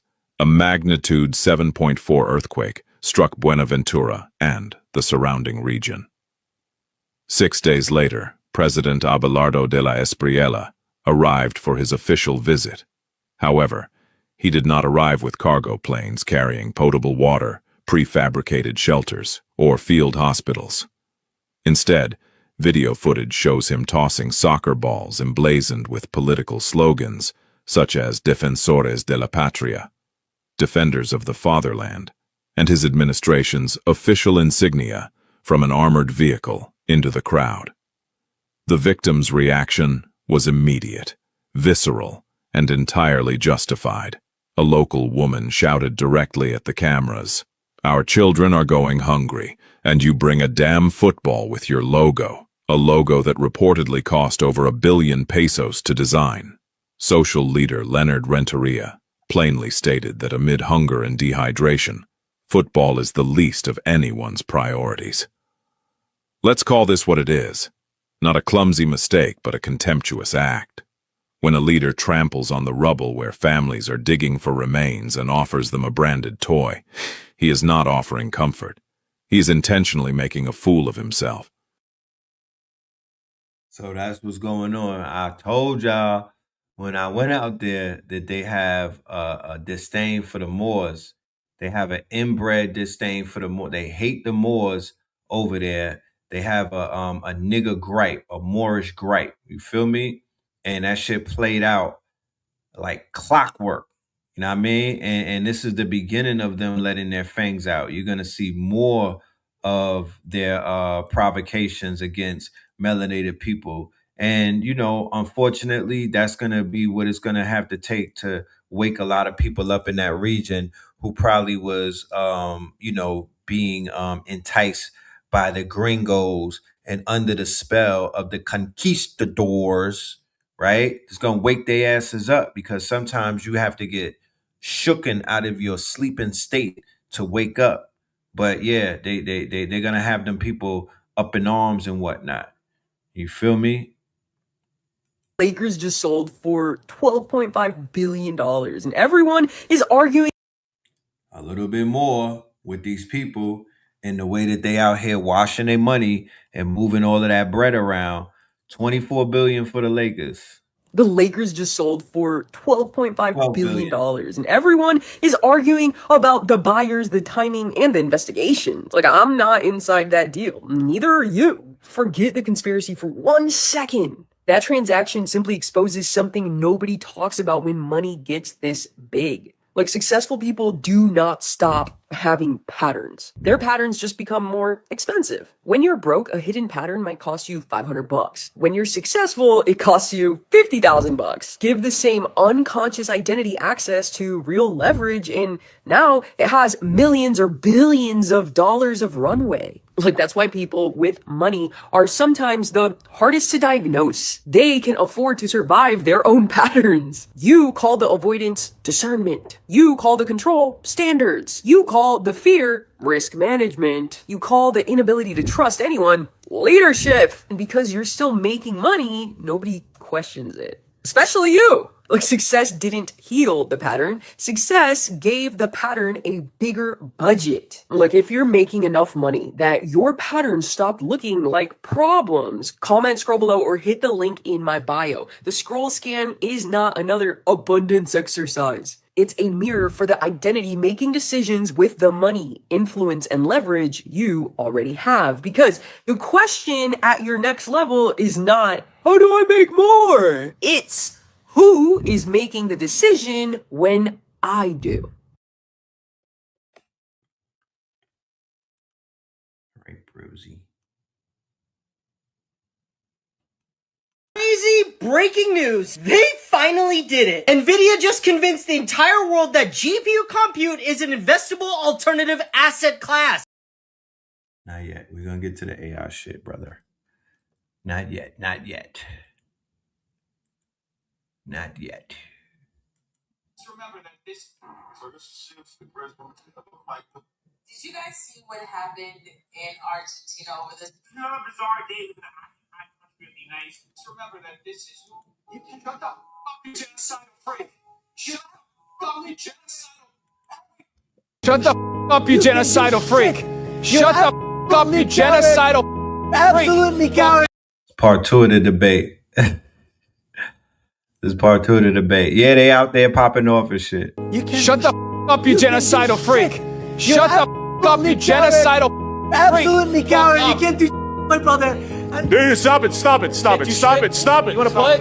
Guys, You can't do please don't. I told you you can't. I told you. You can't do. I just proved my point. I proved my point. Seriously? You can do, my friend. Thank you. When you've been punched in the head, punched in the face, you go cry. Bro, don't provoke. No. It's not provoking. It's not provoking. He's been threatening me. Guys, he's been threatening me. You listen to anything about it. Anything about it. All the camera. Saturn in retrograde, right? Saturn in retrograde. Like I was saying when the show started, it's a lot of shit in the air. You might want to be very mindful of that. Avoid conflict because people are on edge. People are on edge. And when we speak on is it real and they're private, and we speak on this crazy ass government and whatnot, and what we're doing is giving you a forewarning because these people are getting their robots ready. These people are all about robotic warfare, AI warfare. We call it IOWAS, Artificial Intelligence Weapons as a Service. And check this out. These robots make you feel safe or concerned. After China unveiled armed humanoid and robot dog prototypes, the United States is now testing its own military robots. Built to carry weapons and fight on the battlefield, they could change warfare forever. Supporters say they'll save soldiers' lives. Critics warn they're the beginning of autonomous killing machines. If conflict escalates, could America one day send robots into Iran instead of troops? I don't think these niggas understand how intelligent AI is. Cause right now it's cool having dogs with machine guns, big ass tanks with legs. But as soon as AI gets to a point for thinking for itself, this would be the toughest enemy to take down. This shit literally built for combat. Nigga jumped over a barrier and headshot at something in 2 seconds. Whoever's developing these robots, I just really hope they know what they're doing or have a kill switch or something like that. Cause I understand that robots are the future and ain't no way around this shit. But we gotta have some type of discernment. What's crazy is there's things happening behind the scenes right now that could be funding this entire future. Allegedly, Trump and Elon Musk were meeting up and discussing plans about a project. And there's speculation that this project could be the implementation of these robots. And the reason why is because war with Iran has been going on for a while. So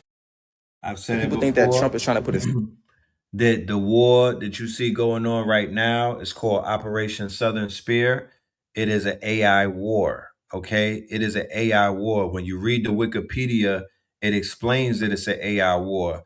Drones, land drones, submarine. They're really up in that Caribbean Ocean, and they're really over there in South America, all around those waters and whatnot, testing a lot of these drones and whatnot. That whole provocation with Iran, that's really a rollout so they can start bringing these robots, these Starlink and these robots that are connected to Starlink and shit like that into the fray. So when they merge the military, listen to the play. That's what this whole merging of the military is, because you know the center of all of the autonomous AI weapons is Tel Aviv. The center of the AI, when it's basically Skynet, is it real? So the merger, Flock Camera, Palantir, what's that shit in the sky? What's that shit? the satellites that Elon and them got. That, right? All of that is dealing with these quote unquote embodied robots, right? So when people be like, oh, I don't want to learn about nothing that AI, nigga, what? Nigga, who? Starlink, right? So Starlink connected to flock camera, connected to a fucking robot, right? The Optimus or one of these militarized autonomous killing machines, right? Where they could just look at you and pull up your goddamn social media profile because they're going to implement through the digital IDs, they're going to try to implement social credit systems like they have in China. That's why I'm sharing with people. Don't be on Instagram raging out. You feel me? Don't be on Instagram getting caught up in the rage bait and whatnot. And you online spazzing and having these psychosis episodes and whatnot. Might not want to do that. You might not want to do that. That's why they got all of this race-based shit going on with niggas getting they hanging people. You know what I mean? They got Nancy Grace out there getting niggas all in their feelings about Nolan Wells and everything. You know what I'm saying? Oh, I got a recording. Oh, I think you know what I mean? All of that is rage baiting. It's Trayvon Martin 2026. But what's the rage baiting for? The rage baiting is to get you to react. The rage baiting is to get you to be online going crazy and whatnot. All of that shit where they were exposing, is it real with the Epstein and everything? That's only to bring about the rage bait so they could get everybody's social media, because Palantir, by way of ICE, is scouring all of social media, grabbing up everybody's profiles, basically putting motherfuckers in dossiers, threat levels, and all of these other things. Be very careful about the games that are being played, because by 2030, it's these. So now if they talk about, I ain't even gonna say it, but yeah, and people got nanobots in their blood right now too. People got nanobots and some other things inside of them. So pay attention to what's going on with ayahuasca, right? This is more than likely. I might do a lecture on this. I don't want to do it on YouTube. I don't want to rage bait on YouTube. This more than likely will be on Patreon behind the paywall and whatnot. But I do have a follow-up to the ayahuasca series that I was doing. I've been compiling a lot of research, a lot of information. You feel me? Because I'm inside of the AI, so I understand what I'm looking at and I see the moves that are being made. So yeah, I'm gonna play another video in a minute just to show you how deep and how dark some of the people behind the scenes in the AI that you might even think is a benevolent company, you know what I mean? Like Anthropic. I'm gonna show you how benevolent they really are. Stop to it by adding these robots in. And after doing deeper research, this project is already on Debt Screener, sitting above a $2 million market cap. This is not financial advice. Please do your own research. But if this is true, imagine where this can be at by the time these robots actually launch. Just comment the word coin. So imagine if they say, yo, we want to invade that island, Karg Island in Iran, and we don't want to put none of our boys, none of the troops at in danger and whatnot, because it's just too much. You know what I mean? They got this shit. They're gonna more than likely start rolling out some of these land drones or some of these robots, because it's already a drone war in the Ukraine. They doing drone, predator drone, sky drone. It's a war. These niggas is doing it like a video game. So please pay attention. But shit, nigga, if you could get your hands on a robot, if you could get your hands on a drone, you'd be better with one than without one. Or one of them fucking dogs and shit, you might want to grab them shits up now while they're affordable and while the government allows you to get it, because, that's going to be the future of how they going to move. So much tea about Anthropic that is going on right now ahead of the IPO. It's mind-boggling. One of the elements under discussion is Dario Amadei's wife, who apparently asked Jeffrey Epstein to fund her adult content series. And apparently all of this information is completely scrubbed from the internet, and none of the AI models will talk about Dario's wife. As the company goes for IPO, it's also coming out that she is a key advisor to the company, but she keeps a very low profile. and no one really talks about her at all. And Anthropic is eyeing an IPO at an unprecedented market cap of $2 trillion. I personally don't think that Dario's wife's story or background should really impact Anthropic's future as a company or their IPO, but it's just too many things coming out at once. Anthropic seems to have changed its token limits without telling any of us, and that seems to be showing up everywhere where people are running out of tokens more easily and more often. We have this watermarks issue. All in all, people are questioning the type of company Anthropic is. Meanwhile, the competition from Chinese models and open weight models in particular is absolutely insane. So it also means that there is a lot of downward pressure on Anthropic's future. And then there's also this news on Twitter where someone wrote about how they had a conversation with an early investor in Anthropic, and the vibe is very, very negative at the moment. There's a lot of anger within the company, outside the company, among the investor circles. The future of the company is uncertain. The thesis is that as the company grew, they couldn't really indoctrinate all of the new employees into the cult. So there is a clear cult membership and a non-cult larger part of the organization, and that's not going very well. Like I said, so much tea. We'll have to see how this all plays out. It's a very, very interesting time that we're living in right now.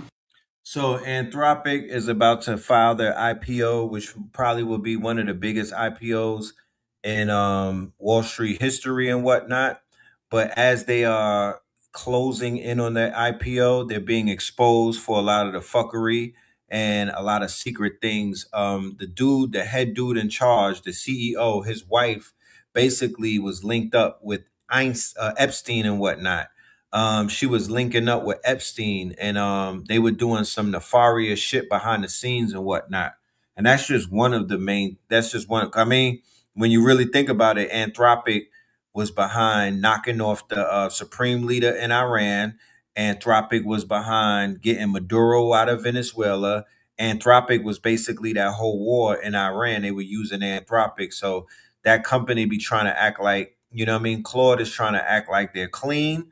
I use Claude, you know what I mean? Claude is my tool of choice, but they're very dirty behind the scenes. You know what I mean? They're basically a weaponized, you know, they're a government asset of war, you know, on some Tony Stark shit. That's just where it's at right now, you know? But let us continue. So then we'll play this one what Dude was talking about. Breaking news. They finally did it. NVIDIA just convinced the entire world that GPU compute is an investable alternative asset class. And you already know I'm about to break it down for you, so make sure you hit that follow button. This week, Jensen Huang announced that the who's who of asset managers are putting in $500 billion to build AI data centers. That's $500 billion. Why would they do that? Well, do you guys remember how all these companies are loaning each other money in the greatest circular financing system of all time and bleeding their balance sheets with an insane amount of debt? Well, they need help to do it. NVIDIA has to keep this entire AI ecosystem going, so they don't just sell shovels, they're loaning out GPUs and investing. Buying GPUs is an expense, and these companies are taking unprecedented levels of debt. So what did NVIDIA just do? They changed the definition. Buying GPUs is not an expense, it's an asset class that you're now investing into. We're not buying products, we're investing. Essentially, they're saying investing into data centers is the same revenue generating collateral as real estate, infrastructure, electricity, railroads, you name it. In fact, BlackRock's CEO just said that investing into GPUs is the same as investing into mortgage-backed securities. By the way, when you buy mortgage-backed securities, you're investing into the cash flow of the mortgage payments, not the physical real estate. But the homes ultimately are the underlying collateral. But unlike homes, GPUs go obsolete within a few years. But then Jensen already addressed that with secondary markets. So instead of spending gazillions of dollars building data centers themselves, these companies will now be able to just operate and lease them. Under mortgage-backed securities, at least there's physical real estate that act as the underlying collateral for the loans. If AI demand goes down, what are AI chips and AI data centers really worth? What do you guys think? Is this just the next big step in AI financing, or is this just spreading the risk around like peanut butter? Let me know what you guys think. Peace. Yeah. Let's go to some more info. Man, Stephen A. Smith is... It is no secret that tech billionaires say we're probably living in a simulation. No secret that tech billionaires say we're probably living in a simulation and that base reality or the real world is somewhere above this one. But this idea is not new. Plato, 2,400 years ago, wrote what's called the allegory of the cave, where prisoners were chained facing a wall, watching shadows move across it, absolutely certain that the shadows are the whole world because they never once turned around to see the fire that was casting the shadows. And his point was no metaphor. To him, the physical world is the wall. Everything that you're looking at is just a projection, while the real world is behind you and you've never even turned your head. Then there's the Gnostics, which said it even colder than that. They said that this world was built, actually fabricated by a lesser being they called the Demiurge, and we're just divine sparks that he trapped inside his construction. They said he wiped our memory and left convinced that the simulation is all there is. Now the Hindus called the simulation Maya, or the veil, and they were specific about it. The physical world is a projection laid on top of the real one, and the entire purpose of the path is to see through the projection and wake up from it. And then there's the Hermeticists, who gave us the actual mechanism. As above, so below. And in this system, the physical world is a lower copy of a higher pattern that was generated from it and is fundamentally mirroring it. So this tells me that simulation theory is likely not a discovery. It's a memory of something deep within all of humanity. But here's where the ancients left the tech billionaires in the dust, because the billionaires stop it, we might be in a simulation, and shrug their shoulders. But the traditions actually ask the only question that matters: how do you get out? And every single one of them came back with the same answer: gnosis, direct knowledge of what you actually are and where you actually come from. The initial memory wipe being akin to a prison, it does make sense that remembering is the key. And that map, how the traditions describe the simulation, name its architect, and chart the way out, is exactly what we go into inside the inner sanctum. It's actually open now and easier to join than ever before, but literally only until midnight tonight. So comment the word join. We're doing something very special. Leave the word join in the comments or click the link in my bio and I'll send you everything you need to know. The simulation is quite literally the oldest secret there is, and the more of us who wake up to our true spiritual nature, the better, regardless of your theological beliefs. So please click the share button and send this video to anyone who needs to hear it, because every person counts. I'll see you in the sanctum.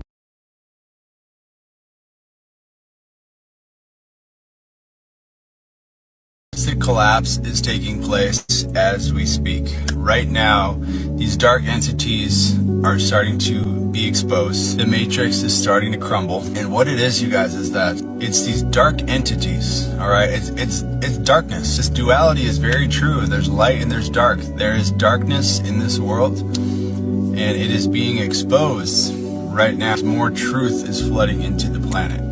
Right now, the frequencies on the earth are shifting. That is why these narcissists are not going to be able to keep up what they've been doing for very long. More people are catching on. And obviously, I'm part of it, right? I make videos about narcissists, talk about it pretty frequently because it's a huge deal. This is a huge deal in the ascension of humanity, is identifying these evil spirits and these evil people that are walking among us. Empaths that can feel very deeply.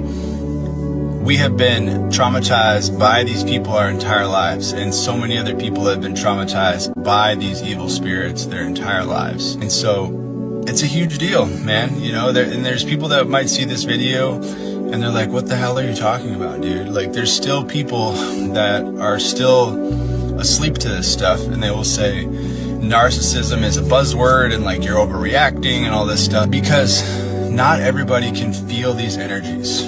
There's people that have spiritual gifts that can feel these energies, all right? That's what spiritual gifts are. Some people have certain qualities that other people don't have, right? And they can spot energy, they can feel energy. That is why all these people are starting to speak up on this, because it's happening right now. The people that can feel the energy, the people that are spiritually tapped in, know that this is taking place right now. And the people that can't feel the energy, they think that all these people are crazy. You know, why would there be millions of people speaking on the same subject? Millions of people are saying the exact same thing that's taking place. You think that's just a coincidence? It's not a coincidence, man. Some people can feel these energies way stronger than others, and other people can't feel it at all. But that doesn't mean that it's not real. This is very real. It is dark energy that is trapped inside these human beings. It's been going on since the beginning of time. It's not going to end, but we are now becoming awake to it. That's what's happening. So they will no longer be able to fly under the radar. Do you see the narcissistic collapse taking place? Is it something that you've noticed?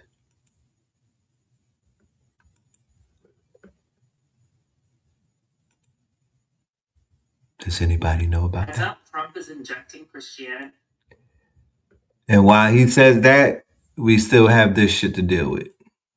Trump is injecting Christianity into military schools for military families across the country. The Department of Defense, according to the Associated Press, has announced that starting this fall, there will be Christianity taught in all military schools across the country. These are schools that the Department of Defense operates for military families, K through 12, kindergartners. It operates about 160 schools for about 70,000 students for military families. And well, the course is titled Western Civilization, quote, The Golden Thread, A History of the Western Tradition, Volume 1, The Ancient World and Christendom. That's what the book that they're going to be using is called. And so now they're injecting religion into the studies of military students, I mean kindergartens, first graders, second graders of military families, whether or not they're actually Christian or not. So as always, I'll have more updates for you soon. Spread the word. Follow along to stay up to date on all the news you need to know about.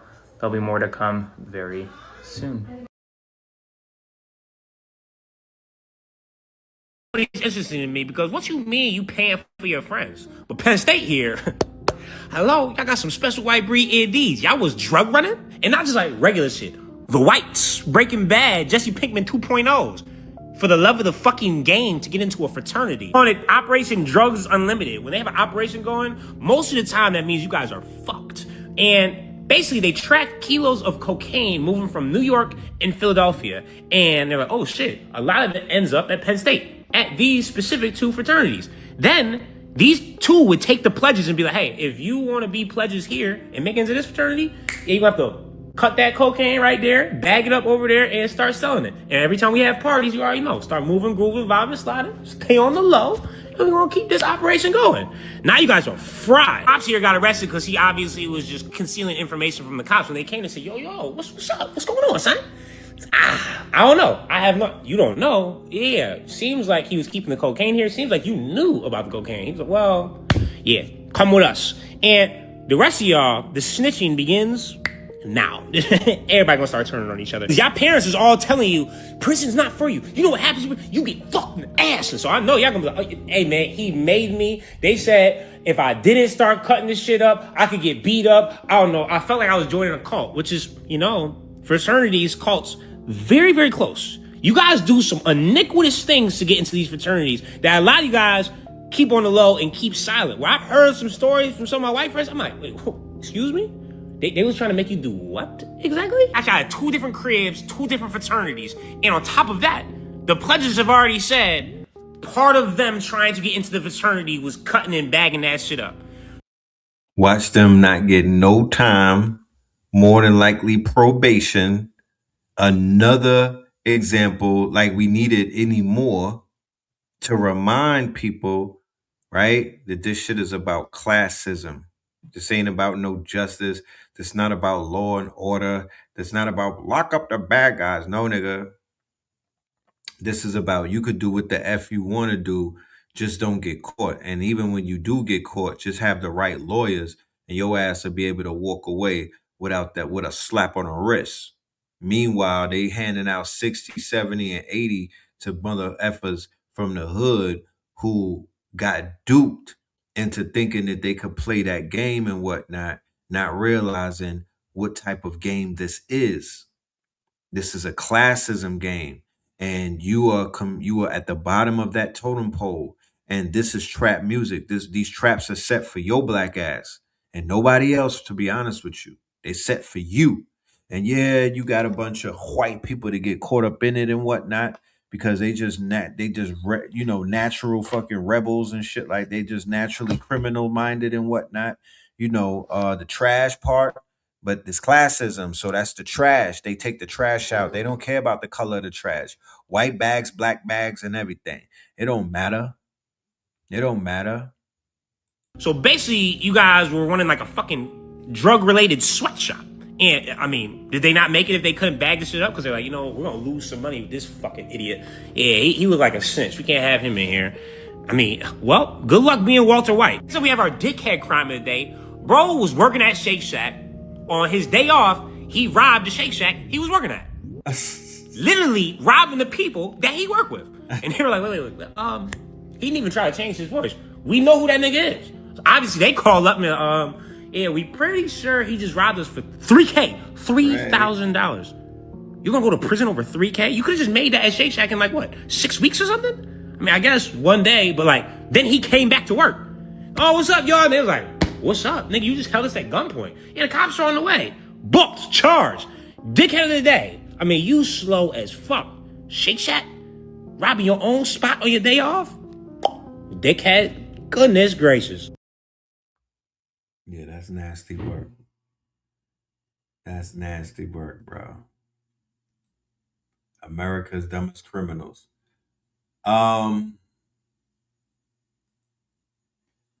Let's tap into this real quick. This conspiracy out there in the entire world is believing that every single thing is a conspiracy. We are living in an information war where the battlefield is the infosphere taking place on social media. The fog of war is a phrase that describes natural confusion which emerges in combat. When you scroll and find endless conspiracies, the fog of war can cloud your vision. This fracturing in mental comprehension creates static in the informational field. People What I would like to say that this channel represents, even though this is a new format that we've been, exploring over the past, I don't know, how long have we been doing these video clips? For about a year now, maybe longer.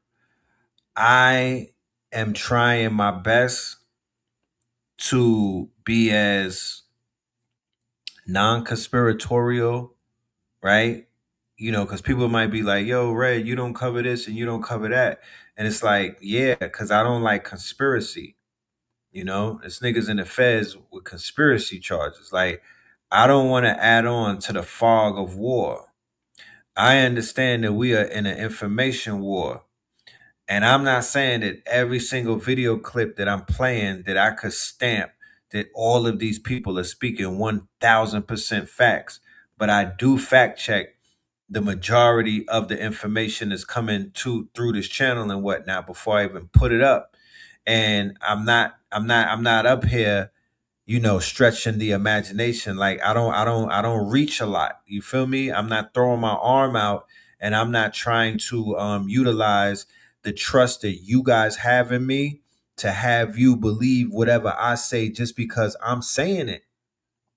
That's not what I'm here for. Like, if I'm showing you that there's a war in Iran, it's because I found out that there's a war in Iran.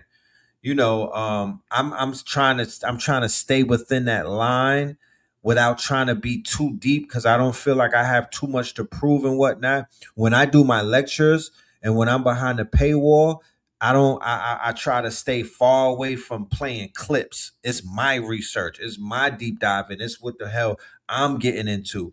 But these clips feed my information. These clips are like lining up with the what is conspiracy? I guess conspiracy is shit that you can't prove.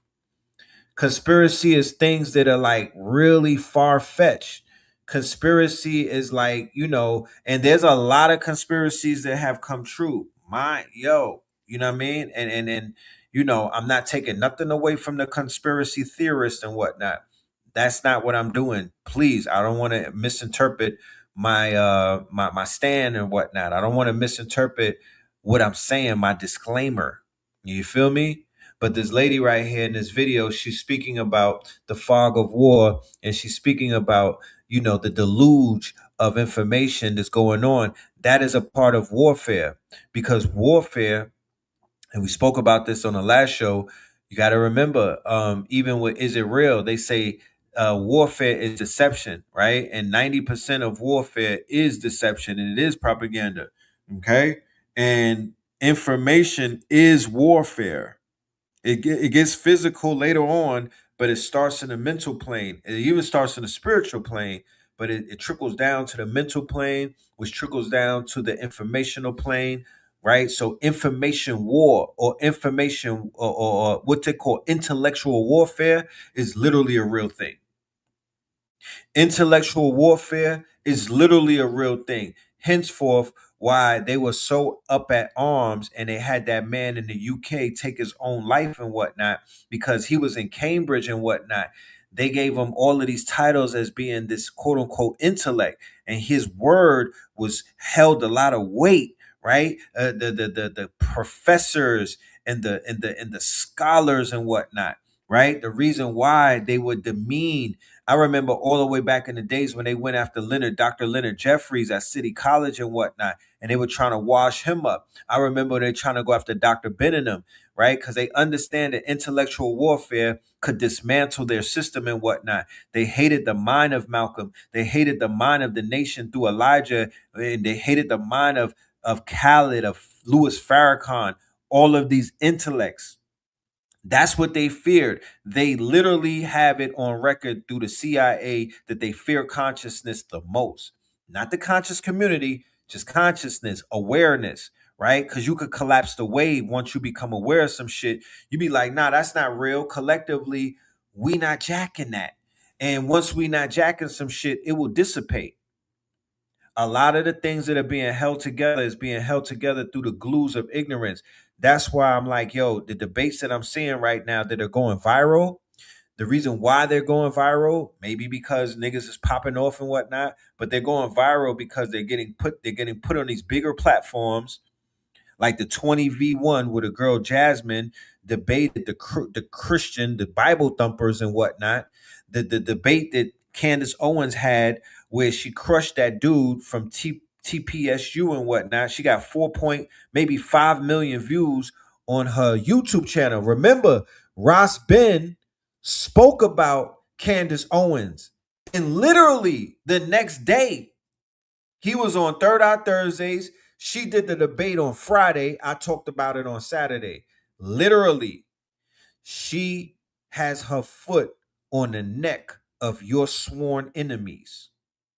More than any black woman that I could look around and look, even though I feel that she's compromised. I'm not the biggest, I'm not throwing my all of my support behind Bandis Owens and whatnot. You feel me? But from the optics, right, and the character that she's playing and whatnot, and the way that the script is being written, she, of any name a black woman who got who put fear in a white Republican heart, like Bandis. Give me a name, and I you know what I mean? Is it Rachel Maddow? Is it the lady what's shorty Joy, the lady from NBC? Is it any of the Democrats? Is it Angela Rye? Like who's cooking them? Who got them nervous? Right? Like who has them like, yo, I hope she don't talk about me today. She made 100K an hour yesterday. Ugh. And donations. And Bandis Owens. Huh? Bandis Owens. Jasmine Crockett? I don't think so. Let's be clear. Throw out more names. Angela Rye, Joy Reid. Who is it? Kamala Harris. Who got them shook? Who's cooking them? Who unraveled this shit? Because remember, the Charlie Kirk situation, right? Barley Kirk. Even though I could not stand that man, his assassination unraveled everything that they were trying to put together. If you pay attention, their whole shit dismantled after Son got shot in the neck. After he got hit in the windpipe and whatnot, that whole movement fell apart. That beyond MAGA, their whole shit is in shambles. And the fact that she was able to expose that the person who they use as a scapegoat didn't clip him, that the government because she's leaving it open. Like if Tyler didn't clip him, who the fuck clipped him? Right? So now all of that faith that the MAGA boys had in the government, or the MAGA people they hate, isn't real because of that. They hate the government. You know what I mean? It's a quagmire. And she was the one who basically dug that boy up out of his grave, dusted him off, sat his ass in a chair, and breathed life in him. You feel me? Her infatuation with Charlie, you know what I'm talking about, got her in her Birkin bag, right? And then she started cooking these niggas. You feel me? Even though it's like not on a level of cooking that we might be used to, all in all, it's still a cookery. You know what I mean? It's still a barbecue. So she is the woman in the wild who literally has her foot on these people's necks and whatnot. And if she wasn't super compromised, she probably would have a show every day spilling more beans. But they got a leash on her. And that's Kanye's protege, right? That Kanye is her coach, low key, allegedly. You know? But if black women could draw anything from the optics of that, you could be proud of your sister. You feel me? If the divine feminine could pull anything off of that demonstration that you're witnessing right now, albeit, you know, all of the fuckery that she may represent and the things that she said and whatnot, and you know, all of the other things that will prove to be negatives against her, at least you could be like, well, shit, she got her foot up their ass. Type shit. You know? And if she was really, really about that life, she could really turn the heat up. So when you pray for her or when you pray about it, pray for that. Pray that she gets pray that she really gets some type of, because you know, they'll probably try to really knock her wig off if she really stepped out of line. But it's a show. Amanda Seals. Said Amanda Seals got him shook. Right. She's control opposition. She is control opposition. She's not a rogue agent. If you don't look, if you see what you're looking at, she's surrounded by them people. She's not rogue. She's control opposition. It is theater. It is theater. It's like a fucking a soap opera, and it's a vertical soap. It's a vertical soap, but they chose her to be the face of that vertical soap. She's almost like I called it before. She's Olivia Pope of these days. She's Olivia Pope. You know, Bandis Owens is the Olivia Pope prototype. That's kind of what she's giving.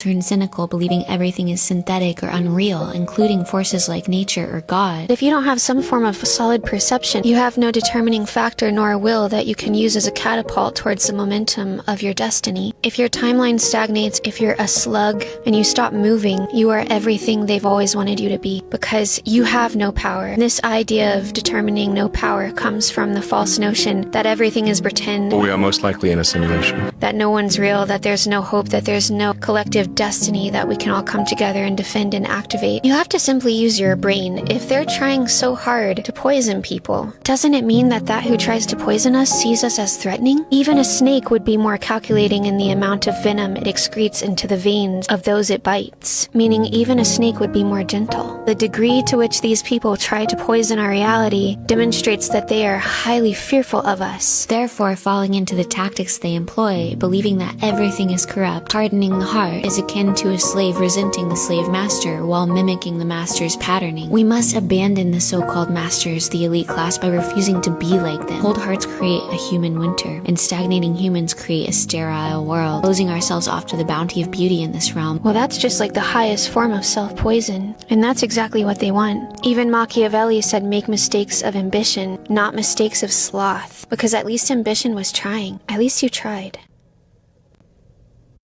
So this next clip right here is going to be dealing with homie out of the UK from Cambridge, the brother who either lost his life or took his life.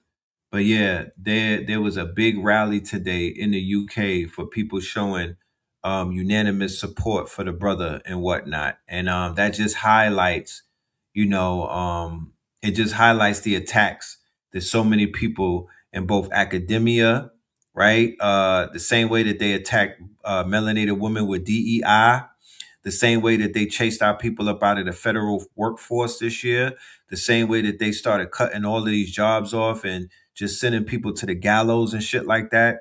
There's an attack through the workforce and through academia against the people. Facts. And this case was a glaring example of how they all ganged up. Them niggas formed Voltron on homie. I'm talking about multiple institutions, and even some of the quote unquote African blogs got behind the fuckery and whatnot and was playing part and parcel the same way that like Shade Room and Spiritual World and all of those gossip sites be doing fuckery over here. They was doing it over in the UK. Check it out.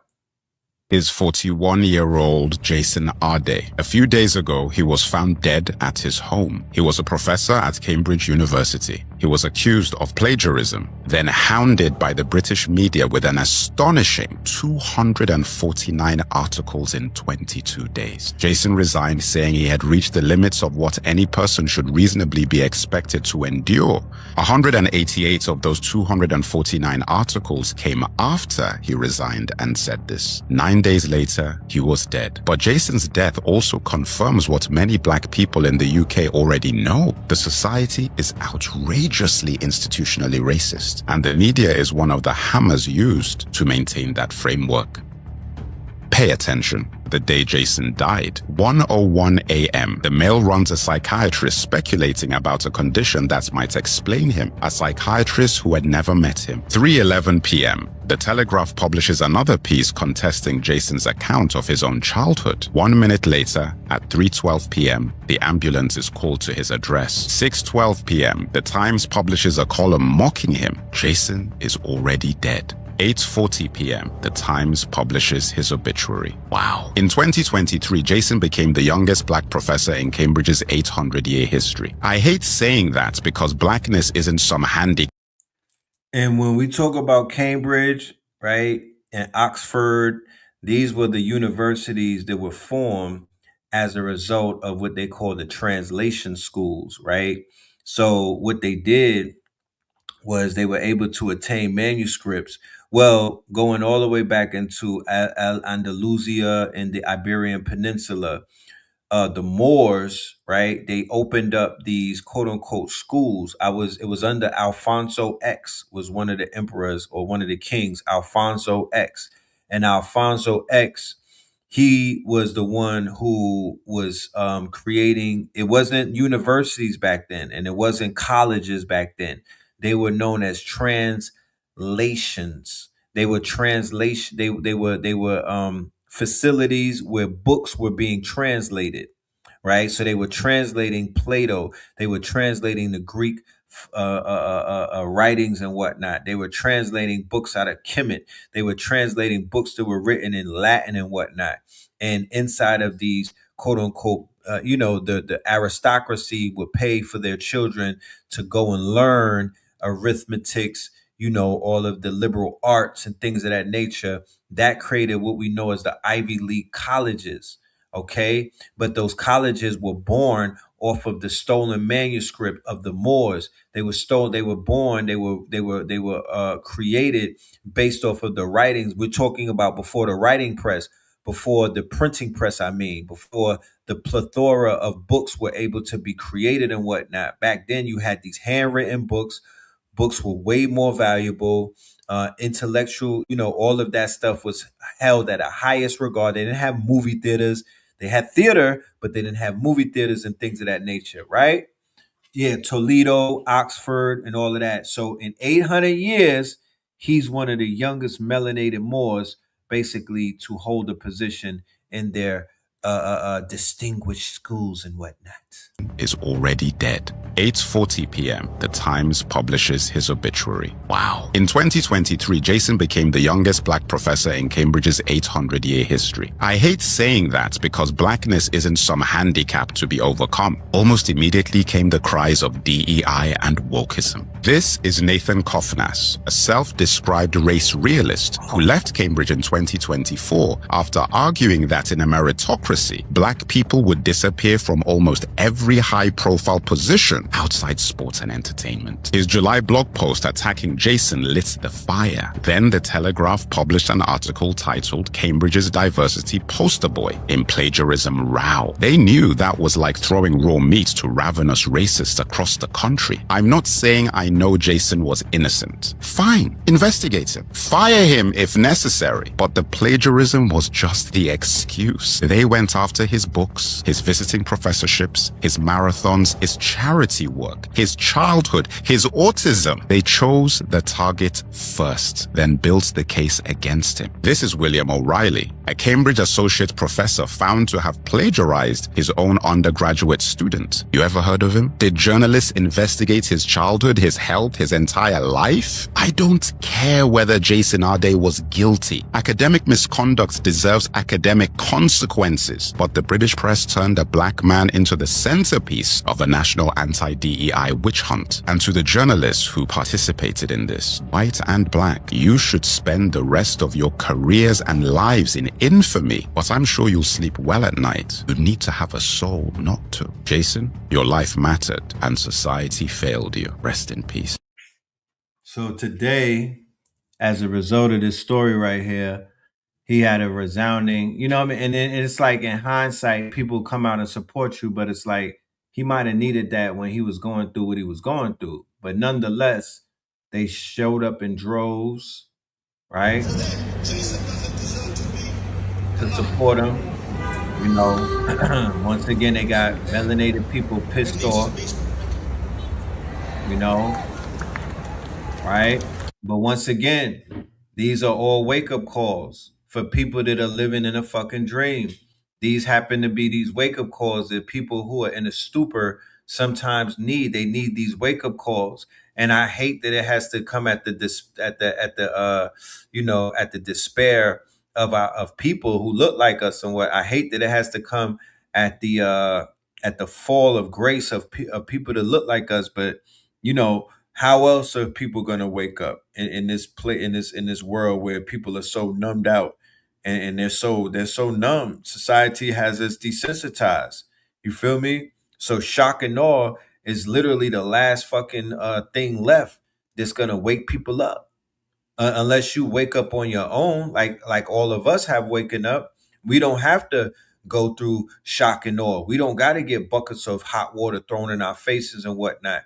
We're fully awake. We're fully aware of what the hell going on. You feel me? There needs to be some justice.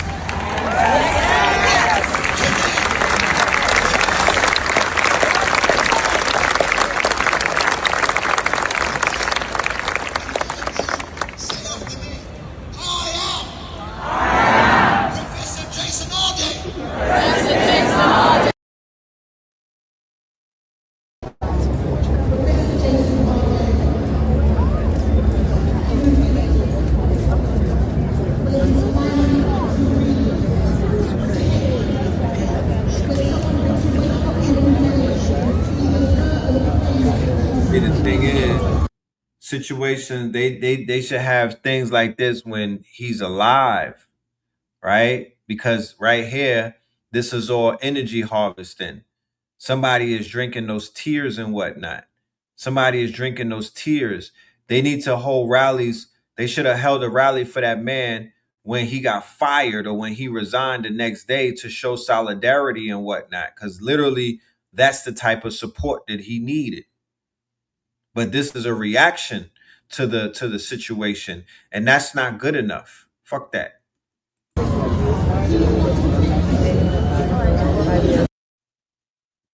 Don't cry for me, Argentina. They'll cry for you in the end, but not when you going through the fire. Nobody want to touch you. When you getting stoned and whatnot, when you getting crucified, niggas don't want to pull you off that cross. They don't want to get on the cross with you. But after they take you off the cross and you're a cadaver, then they want to have a rally. That's not good enough. That's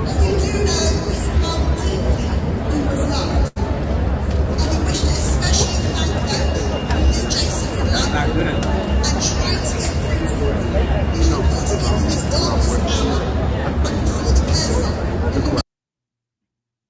know? That's that reactionary shit, you know? That's not good enough. To me, that's not it. But I'll let you, I'm showing what they doing, but I don't want to send the wrong signal like that's the way or that's the answer. No, that ain't it.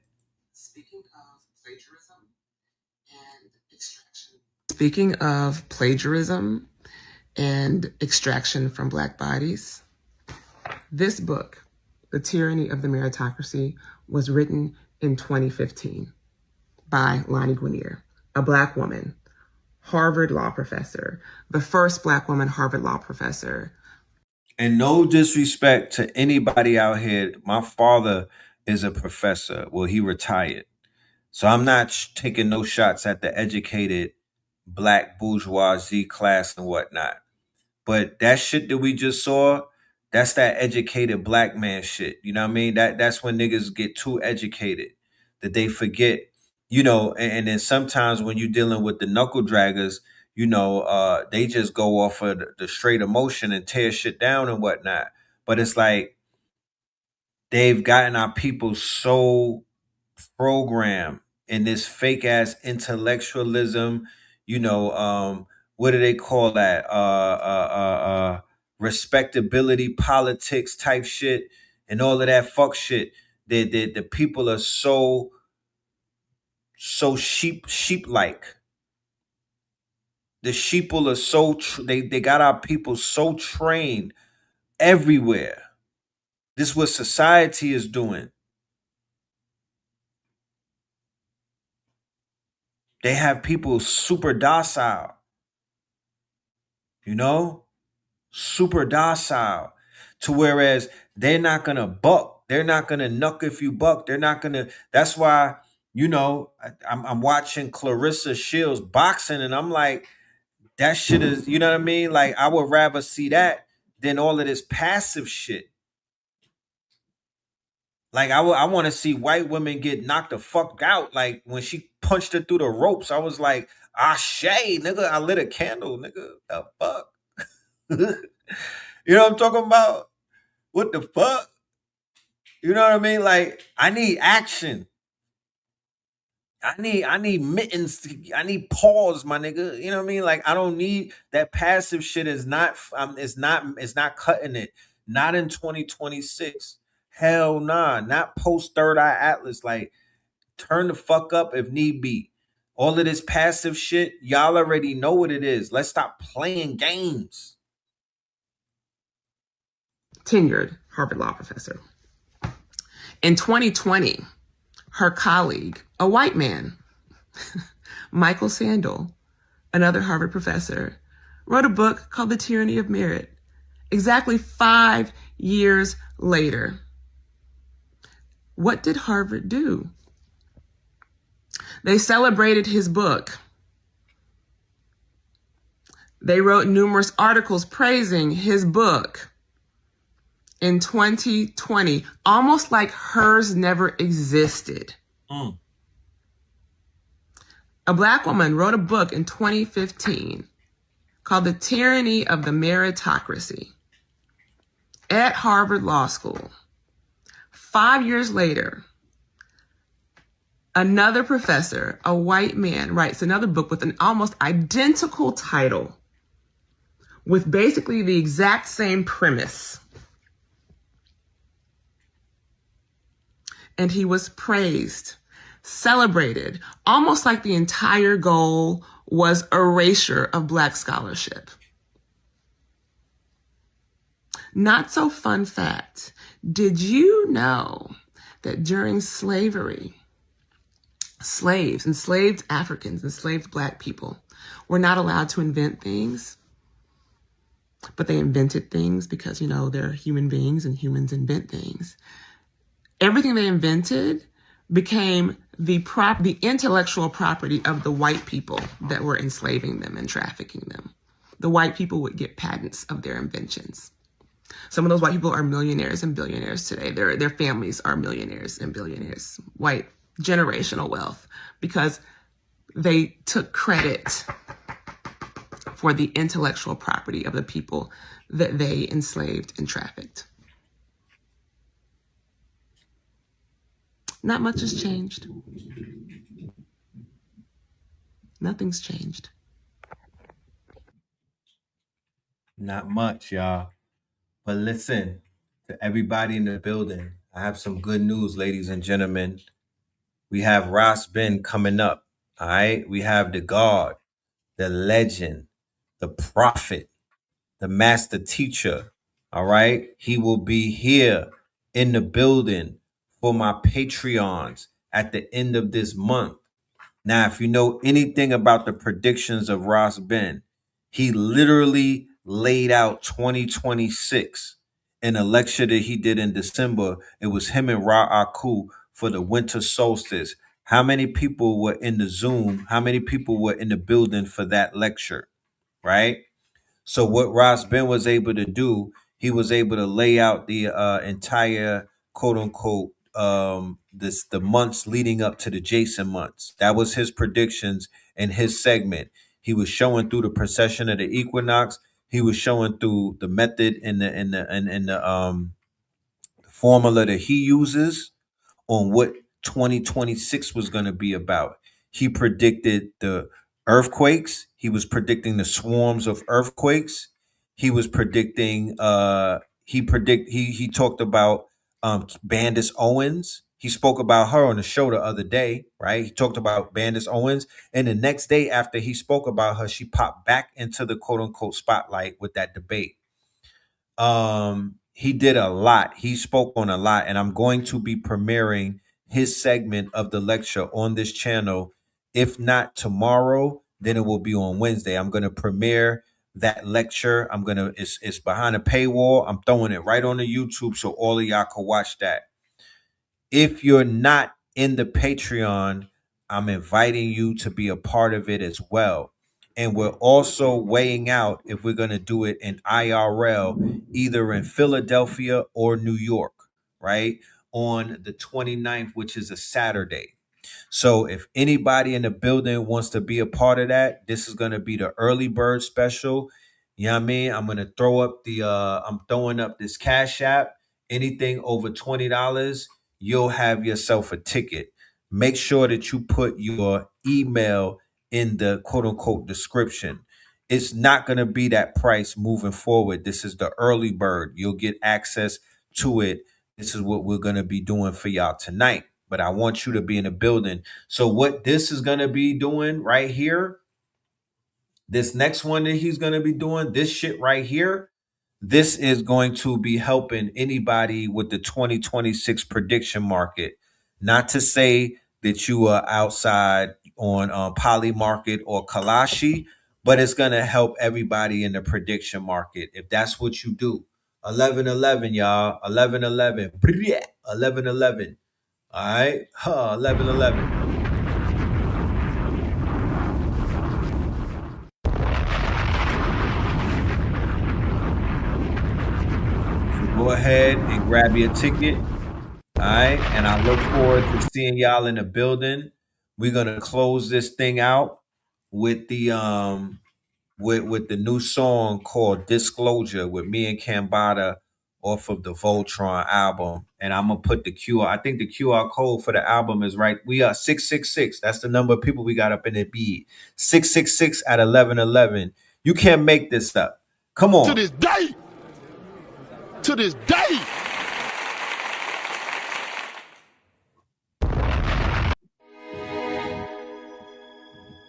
What we talking about? So yeah, man, I want to end this with Disclosure. Shout out to Cambada. Shout out to Nick. Shout out to Father Rich. Shout out to Blue Pill and everybody. Shout out to Songbird, Just Be, everybody that has something to do with this project. The project is flying off the shelves and whatnot. And when we do when we show up with Ras Ben, if we do an IRL, we're gonna have the merch in the building. But we also got this album release party in Atlanta, September the 13th. What you know about it? Album release in September 13th. What you know about it? Yeah, that's the QR code for the album release. We're going to be in Atlanta, September the 13th, the whole strong end. 9/11, we got a block party with Source Guard. Welcome to Atlantis.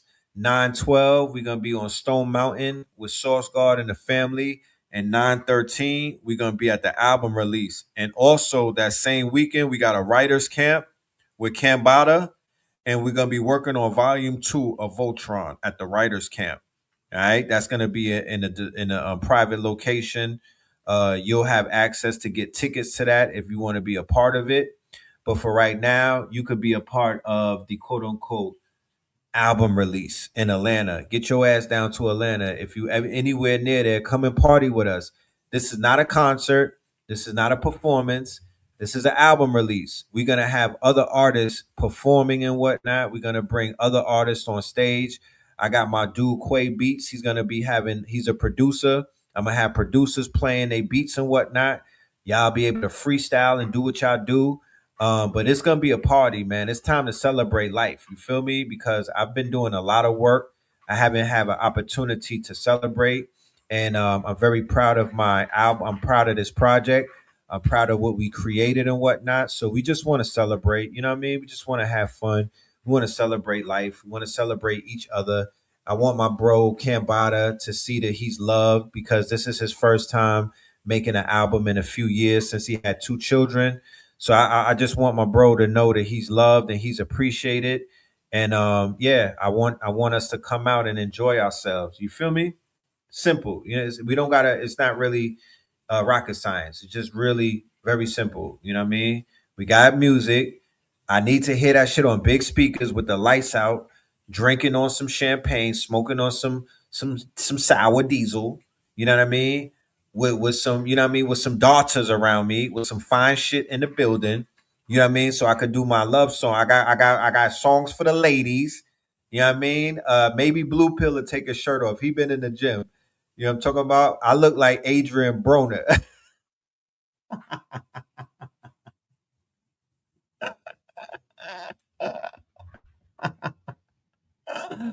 I can't take. Maybe if I start working out for right now. But yeah, man, that's what we got going on. Yeah, I got the AB body. I got the Broner body, my niggas. I got the Broner body.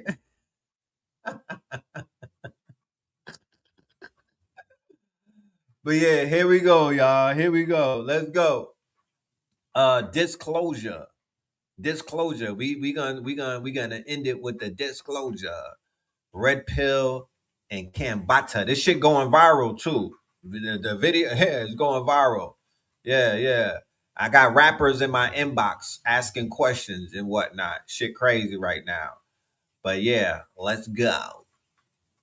And thank everybody for their support on the album and everything. We really appreciate that. And we got more coming. This is going to be a lot more music coming. Trust, a lot more music is coming. This is just the beginning. I'm getting it. Yeah, we in our bag right now. So just stay tuned, y'all. We about to rescue this rap shit. We about to take it back.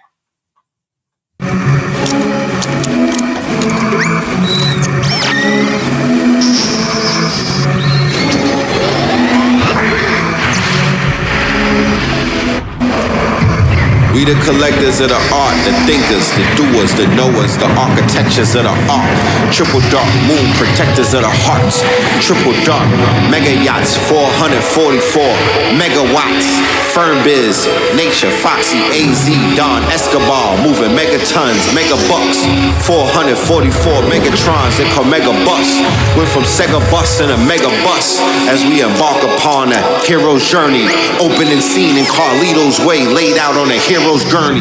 Staring off afar into the canopy of stars until it landed me on Mars. Mama, my third eye active, captive. Seventh heaven opened up the third eye.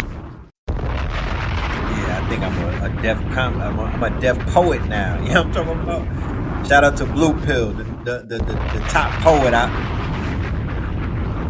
on your heels, young man. I'm on your heels.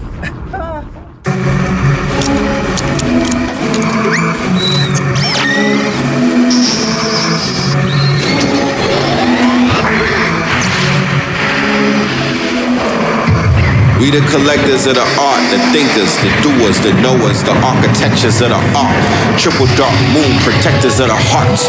Triple dark mega. Shout out to Brother Rich. Brother Rich made this track, by the way. Black Magic 363.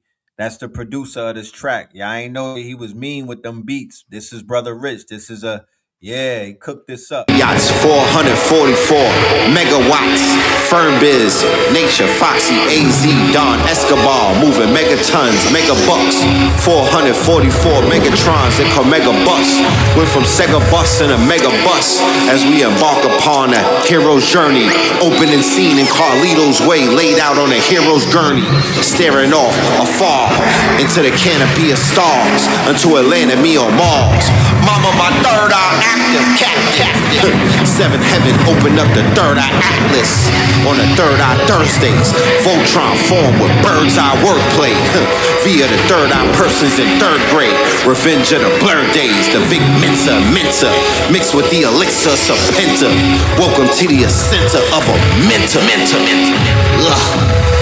Got the gods excited as I'm strapped up in my captain's chair. Autopilot, spacecraft, I don't have to stare. Scar arriving, pass through natural wear and crack the atmosphere. The daddy's here, and 10 foil hatters that were gathered there just clapped in chairs.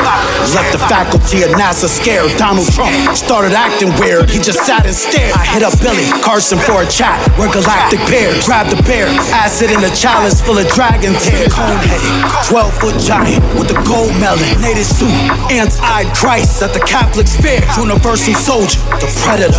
You travel in the galaxy for challenges. You clash with me, I'll scrap you there. Warlord, I can smell the blood when the battle's near. I see the smoke from the disaster that happens after clear. Buoyant, telepathic, empathic seer. I'll imagine atoms somewhere and then astral travel there. It's fact, I swear. Cross a billion light years in half a year. I'll teleport through different dimensions like after Alistair. Magic mirror, summon the ghost of the late Delbert Blair. Alistair, Broly, I sat in prayer, my dad appeared. Savage, I'll attack a bear, smack him bare. Handed claws, hit him with the paws like he acting queer. Split his jaw, crack a crown, lost a canine. Ain't no lassie hair. See the teeth flying out his mouth like some babonair. Catch a tooth, attach it to my staff, now I have a spare. Stab the bear, wait and pick the scab, then re-stab the bear. A lion heart, 3 eagle eyes, 2 rabbit ears. I like it dark, I see the sound waves that a bat would hear. Rather wear the fact that I have all its natural talents rare. Physical athletic abilities that I have compared. Bron as a cavalier, Shaq in his magic year. Kobe when he had the fro and Jordan when he had some hair. Vince Carter back on the Raptors when T-Mac was there. Iverson, why we still talking about practice here? Compared to you, Earth is a 3-dimensional massive sphere. Compared to me, Earth is a 2-dimensional flattened square. Oh my, look up in the sky. What's that up there? It's not a comet.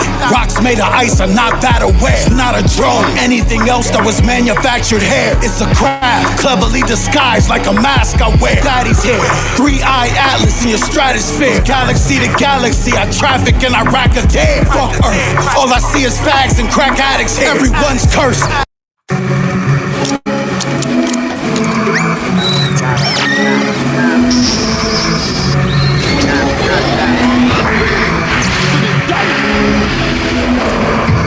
We the collectors of the art, the thinkers, the doers, the knowers, the architectures of the arc.